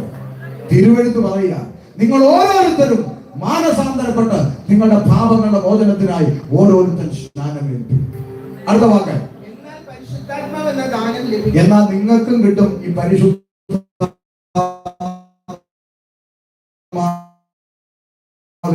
അത്യന്ത ശക്തി. സ്നാനം പണ്ട് ഞങ്ങൾ കുഞ്ഞാവെ ആയിരിക്കുമ്പോഴേ സ്നാനപ്പെട്ടതാണ്. അത് വളരെ മതി. വേദപുസ്തകം എങ്ങനെയാ പറഞ്ഞേ? മാനസാന്തരപ്പെട്ട് സ്നാനമേൽക്കാനാണ് പറഞ്ഞത്. അപ്പൊ ഇവിടെ പറയുന്നത് ഞങ്ങൾ സ്നാനപ്പെട്ടു, ഇനി പറയുമ്പോൾ മാനസാന്തരപ്പെട്ടു എന്ന് പറഞ്ഞാൽ നമ്മളെല്ലാവരും കുളിച്ചിട്ട് ചെയ്യുന്നൊരു പരിപാടി ഉണ്ടെന്താ? തല തോർത്തുക. വർഷങ്ങളായിട്ട് തന്നെ ചെയ്യുന്നു, മടുത്തു, നാളെ തൊട്ട് ചെയ്യുന്നു. ആദ്യം തല തോർത്തിയിട്ട് പിന്നെ എന്ന് പറയുന്ന പോലെ പുസ്തകത്തിൽ പറയുന്നത് ആരും തല തിരിക്കാനൊന്നും നോക്കണ്ട. മാനസാന്തരപ്പെട്ട് സ്നാനപ്പെടുമെന്ന് പറഞ്ഞാൽ ആദ്യം സംഭവിക്കേണ്ടത് മാനസാന്തരം. മാനസാന്തരം ഒന്ന് പേപ്പറിൽ എഴുതി കാണിച്ചാൽ പോലും മനസ്സിലാകാത്ത കൊച്ചിനെടുത്ത് ഒക്കത്ത് വെച്ച് നിങ്ങൾക്ക് 2000 വർഷം കൊണ്ടവായ യേശുക്രിസ്തുവിന്റെ പാപത്തിന് വേണ്ടി വന്നത് മരിച്ചു നടക്കപ്പെട്ടു ഉയർത്തിട്ടും നിന്നെ ചേർക്കാൻ വീണ്ടും വരുന്നു. കുഞ്ഞെ നീ വിശ്വസിക്കുന്നുവോ? കുഞ്ഞ് അല്ലേ? അല്ലെ കുഞ്ഞ് വാർന്ന് പറഞ്ഞു, യെസ് ഐ ബിലീവ് ദാറ്റ്, ഞാൻ വിശ്വസിക്കുന്നു. ഓക്കെ, സ്നാനപ്പെടുത്തിക്കോ. അത് പറയാൻ കുഞ്ഞിനെ കൊണ്ടുപോക്കുകയല്ല. അപ്പൊ നിങ്ങൾ ചിലപ്പോൾ പറയും, അത് പാസ്റ്റർക്ക് അതിനെ കുറിച്ച് അറിയാത്തോണ്ടാ. ഞങ്ങള് കുഞ്ഞിന് പറയാൻ പറ്റത്തില്ലെങ്കിൽ പകരത്തിന് പറയാൻ ഒരാള് അന്നത്തെ നിങ്ങൾക്ക് അറിയാത്തോണ്ടാ. നിങ്ങൾ കല്യാണത്തിന് പോയിട്ടുണ്ടോ? പള്ളിയിൽ കല്യാണത്തിനും എൻഗേജ്മെന്റിനൊക്കെ പോകുന്നില്ലേ? അപ്പൊ ഈ പള്ളിയിലെ അച്ഛൻ ചെറുക്കനെ അവിടെ നിർത്തിയിട്ട് ഈ അച്ഛൻ ഇങ്ങനെ ചോദിക്കും, പ്രിയപ്പെട്ട പിന്നെ സഹോദരി, നിന്റെ വലത്ത് ഭാഗത്ത് നിൽക്കുന്ന ജേക്കബിന്റെയും ജോഷാമ്മയുടെ മകൻ സണ്ണിക്കുട്ടിയെ വിവാഹം കഴിക്കാൻ നിനക്ക് സമ്മതമാണോ? ചോദിക്കാറുണ്ടോ? ഉണ്ട്. അപ്പൊ ഈ പെണ്ണിന്റെ അപ്പൻ, സ്വന്തം അപ്പൻ, ജനിപ്പിച്ച അപ്പൻ പുറകെ നിന്നോട് പറയാ, സമ്മതമാണ്, കെട്ടിക്കോ. അങ്ങനെ സ്വന്തം അപ്പനല്ലേ കെട്ടിക്കോ? അച്ഛന്മാരൊന്നും മൈൻഡ് ചെയ്യത്തില്ല. അവര് വീണ്ടും പറയും, സഹോദരി, നിന്റെ വലത്ത് ഭാഗത്ത് നിൽക്കുന്ന ജേക്കബിന്റെയും ജോഷാമ്മയുടെ മകൻ സണ്ണിക്കുട്ടി വിവാഹം കഴിക്കാൻ നിനക്ക് സമ്മതമാണോ? ഉടനെ പ്രസവിച്ച അമ്മ പറയുന്നു, സമ്മതമാച്ചോ, അവളാ കെട്ടണമെന്ന് പറഞ്ഞു അവിടെ കെട്ടിക്കോ. ശ്രദ്ധിച്ചോ, ഈ ലോകത്തിലെ മണവാട്ടിയാകാൻ പെറ്റ തള്ള പറഞ്ഞാൽ പോരെങ്കിൽ, ജനിപ്പിച്ച അപ്പൻ പറഞ്ഞാൽ പോരെങ്കിൽ, സ്വർലോക മണവാട്ടിയാകാം, കുഞ്ഞാടിന്റെ കാന്തയാകാം. പകരക്കാര് പറഞ്ഞാൽ ഒക്കത്തില്ല. സഹോദരി, നീ പറയണം, ഈ യേശുക്രിസ്തുവിനെ എന്റെ കർത്താവും എന്റെ രക്ഷിതാവും എന്റെ മണവാളനുമായി സ്വീകരിപ്പാൻ എനിക്ക് മനസ്സുണ്ട് എന്ന അതരം കൊണ്ട് ഏറ്റു പറയുകയും ഹൃദയം കൊണ്ട് വിശ്വസിക്കുകയും ചെയ്യുമ്പോഴാണ് രക്ഷ എന്നിൽ സംഭവിക്കുന്നത്. പകരക്കാര് പറഞ്ഞാൽ ഒക്കത്തില്ല. മനസ്സിലാകുന്നുണ്ടോ? അതാ വേദപുസ്തകം പഠിപ്പിക്കുന്ന സ്നാനം. സ്തോത്രം. ഇനി സ്നാനം എന്ന് പറഞ്ഞാൽ തളിക്കുവാണോ ഇറങ്ങുക? പുസ്തകം വായിച്ചാൽ മതി. ബന്ധുക്കോസുകാരെ ഒന്നും കേൾക്കണ്ട. വീട്ടിൽ പോയി അപ്പോസ്തല പ്രവൃത്തി 8-ാം അധ്യായം വായിക്ക്. ഒരൊറ്റ ഒരുത്തനെ നേടാൻ വേണ്ടി ഫിലിപ്പോസ് ഉപദേശിയെ നിർജ്ജന പ്രദേശത്തേക്ക് അയച്ചു. അപ്പോ ഷണ്ണൻ എന്ന് പറയുന്ന അധികാരി അവൻ യെരൂശലേമിൽ നമസ്കരിക്കാൻ വന്നിട്ട് മടങ്ങിപ്പോകും. നാട്ടുഭാഷ പറഞ്ഞ പള്ളിയിൽ പോയി കുർബാന അടിച്ചിട്ട് തിരിച്ചു വരുന്ന വഴി തേരിലിരുന്ന് ആ യെശയ്യാ പ്രവാചകന്റെ പുസ്തകം വായിക്കുക. ഇപ്പോഴത്തെ പിള്ളേരുടെ ഭാഷ പറഞ്ഞാൽ പള്ളിയിൽ പോയിട്ട് തിരിച്ചു വരുമ്പോൾ വണ്ടിയിൽ ഇരുന്ന് ബൈബിൾ വായിക്കുക. ഫിലിപ്പോസ് സൈഡിൽ കൂടെ ചെന്ന് ചോദിച്ചു, സാറേ ബൈബിൾ വായിക്കുമായിരിക്കും.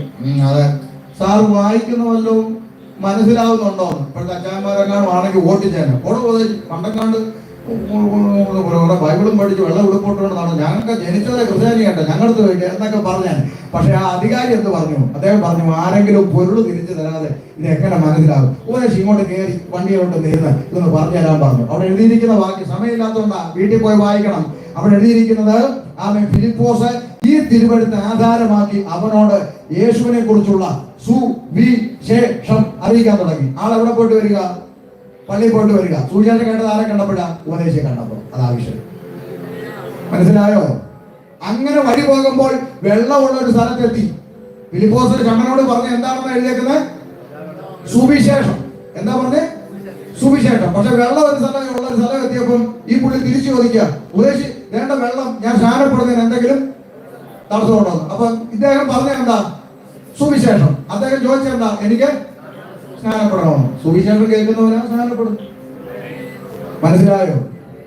ഇനി എന്റെ ഒരു ചിന്ത പറയാം. പുള്ളി അധികാരിയാണ്. രഥം നിർത്തുവാൻ കൽപ്പിച്ചു, തേര് നിർത്താൻ കൽപ്പിച്ചു എന്നൊരു വാക്യം അതിലുണ്ട്. അങ്ങനെയാണെങ്കിൽ കൽപ്പന കേൾക്കാൻ ഒരാൾ വേണ്ടേ? കുതിരയോടല്ലല്ലോ പറഞ്ഞേ. അങ്ങനെയാണെങ്കിൽ കേൾക്കാൻ അത് ഓടിക്കുന്ന ഒരാൾ വേണം. ഇപ്പോഴത്തെ ഭാഷ പറഞ്ഞാൽ ഡ്രൈവർ വേണം.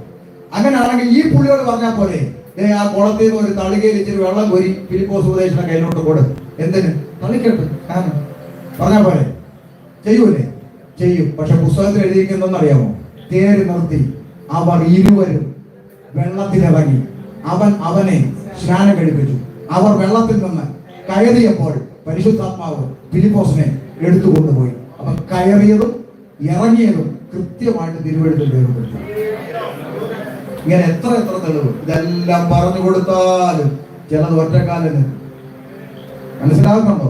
എന്റെ പ്രിയപ്പെട്ടവരെ, ഇന്ന് തടസ്സം പറയുന്നവരാരും നാളെ ന്യായവിധിയുടെ മുമ്പിൽ റെക്കമെൻഡ് ചെയ്യാൻ ഉണ്ടാകത്തില്ല. ഇതൊന്നിനാരും കാണത്തില്ല നിന്നെ ദൈവത്തിന്റെ ന്യായവിധിയിൽ നിന്ന് രക്ഷിച്ചെടുക്കാം. ഒരൊറ്റ മനുഷ്യൻ റെക്കമെൻഡ് ചെയ്യാൻ പറ്റാത്ത ഒരു സ്ഥലത്ത് നിൽക്കേണ്ടി വരും. അതുകൊണ്ട് തിരിച്ചറിഞ്ഞോണം, വേദപുസ്തകത്തിന്റെ പൊരുളാണ്. നിങ്ങൾ ഓരോരുത്തരും മാനസാന്തരപ്പെട്ട ശാനം. എന്നാൽ പരിശുദ്ധാത്മാവെന്ന ദാനം ലഭിക്കും. വായിച്ചു നിർത്തിക്കോ താഴോട്ട്. വാഗ്ദത്തം. ഈ വാഗ്ദത്തത്തിൽ പരിശുദ്ധാത്മാവ് നിങ്ങൾക്ക് നിങ്ങളുടെ മക്കൾക്ക് നമ്മുടെ ദൈവമായ കർത്താവ് വിളിച്ചു വരുന്ന ദൂരസ്ഥരായ ഏവർക്കും ഉള്ളതല്ലോ എന്ന് പറഞ്ഞു. മറ്റു പല വാക്കുകളാലും അവൻ സാക്ഷ്യം പറഞ്ഞ് അവരെ പ്രബോധിപ്പിച്ചു. ഈ വക്രതയുള്ള തലമുറയിൽ നിന്ന് രക്ഷിക്കപ്പെടുമെന്ന് അവൻ അവരോട് പറഞ്ഞു. അടുത്ത വാക്ക്. എത്ര പേരാ മാമേ? അടുത്ത വാക്ക്. അന്ന് 3000-ഓളം പേർ അവരോട് ഒറ്റ പ്രസംഗം, കുത്തുകൊള്ളുന്ന ഒറ്റ പ്രസംഗം. 3000-ഓളം പേര് രംഗത്ത് വന്ന് പറഞ്ഞു ഞങ്ങൾക്ക് സ്നാനപ്പെടാം. കണ്ടോ? ഇന്ന് 3000 കൺവെൻഷനിൽ പോയിരുന്ന് കേൾക്കും. സ്നാനപ്പെടാൻ പറഞ്ഞു. കണ്ടോ? ഞങ്ങൾക്ക് സ്നാനപ്പെടാം. അന്ന് 3000-ഓളം പേര് അവരോട് ചേർന്നു. അടുത്ത വാക്ക്. അവർ അപ്പോസ്തലന്മാരുടെ ഉപദേശം കേട്ടു. ഇതൊന്ന് പറയാതെ പോയാൽ ശരിയാകും. ഈ സ്നാനപ്പെട്ട് കഴിഞ്ഞിട്ട് പത്രോസ് എല്ലാവരും സ്നാനം മുങ്ങിയോ? ഇനി ആരെങ്കിലും മുങ്ങാനുണ്ടോ? കൈ കൂട്ടുക. ഇല്ല. എല്ലാവരും മുങ്ങി. ഇനി എവിടാന്ന് വെച്ചാൽ ചെന്ന് കറി. അങ്ങനെ പറഞ്ഞോ? ഇന്ന് അങ്ങനെ ചിലവന്മാര് പറയുന്നത്. അമ്മാമ ഒരു കാര്യം ചെയ്യും, ഞങ്ങളടുത്ത് വന്ന് മുങ്ങി വെച്ച് അമ്മാമ എവിടാന്ന് വെച്ചാൽ ആ പള്ളിയിൽ ഇവൻ ചെകുത്താനാണ്. ഇങ്ങനെ പഠിപ്പിക്കുന്നവൻ ചെകുത്താന്റെ സന്തതിയാണ്, കാട്ടുകള്ളനാണ്. അതുകൊണ്ട് ആ വലിയ മക്കൾ ശ്രദ്ധിച്ചോണം. സ്നാനപ്പെട്ടിട്ട് എവിടെ ചെന്ന് കയറി കർത്താവിന്റെ പിറവിൽ എടുക്കപ്പെടൂല. സ്നാനപ്പെട്ടവൻ അപ്പോസ്തോലിക ഉപദേശത്തിന്റെ, അവർ അപ്പോസ്തലന്മാരുടെ ഉപദേശം കേട്ടവൻ. മനസ്സിലായോ? അടുത്തത് കൂട്ടായ്മ ആചരിച്ചു. അങ്ങനാണോ? അടുത്തത് ഉപദേശം കേൾക്കണം. എവിടെ വരണം? കൂട്ടായ്മയ്ക്ക് വരണം. രക്ഷിക്കപ്പെട്ട് സ്നാനപ്പെട്ടവൻ കൂട്ടായ്മ ഒഴിവാക്കാൻ പാടില്ല. കൂട്ടായ്മയ്ക്ക് വരണം. അടുത്തത് കൂട്ടായ്മയ്ക്ക് വന്നവനെ അപ്പം നുറുക്കിൽ പങ്കുകൊള്ളണം. അടുത്തത്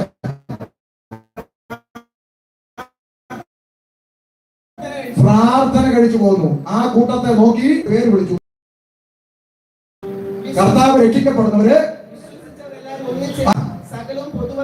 47 വായിച്ചു നിർത്തില്ലോ. 47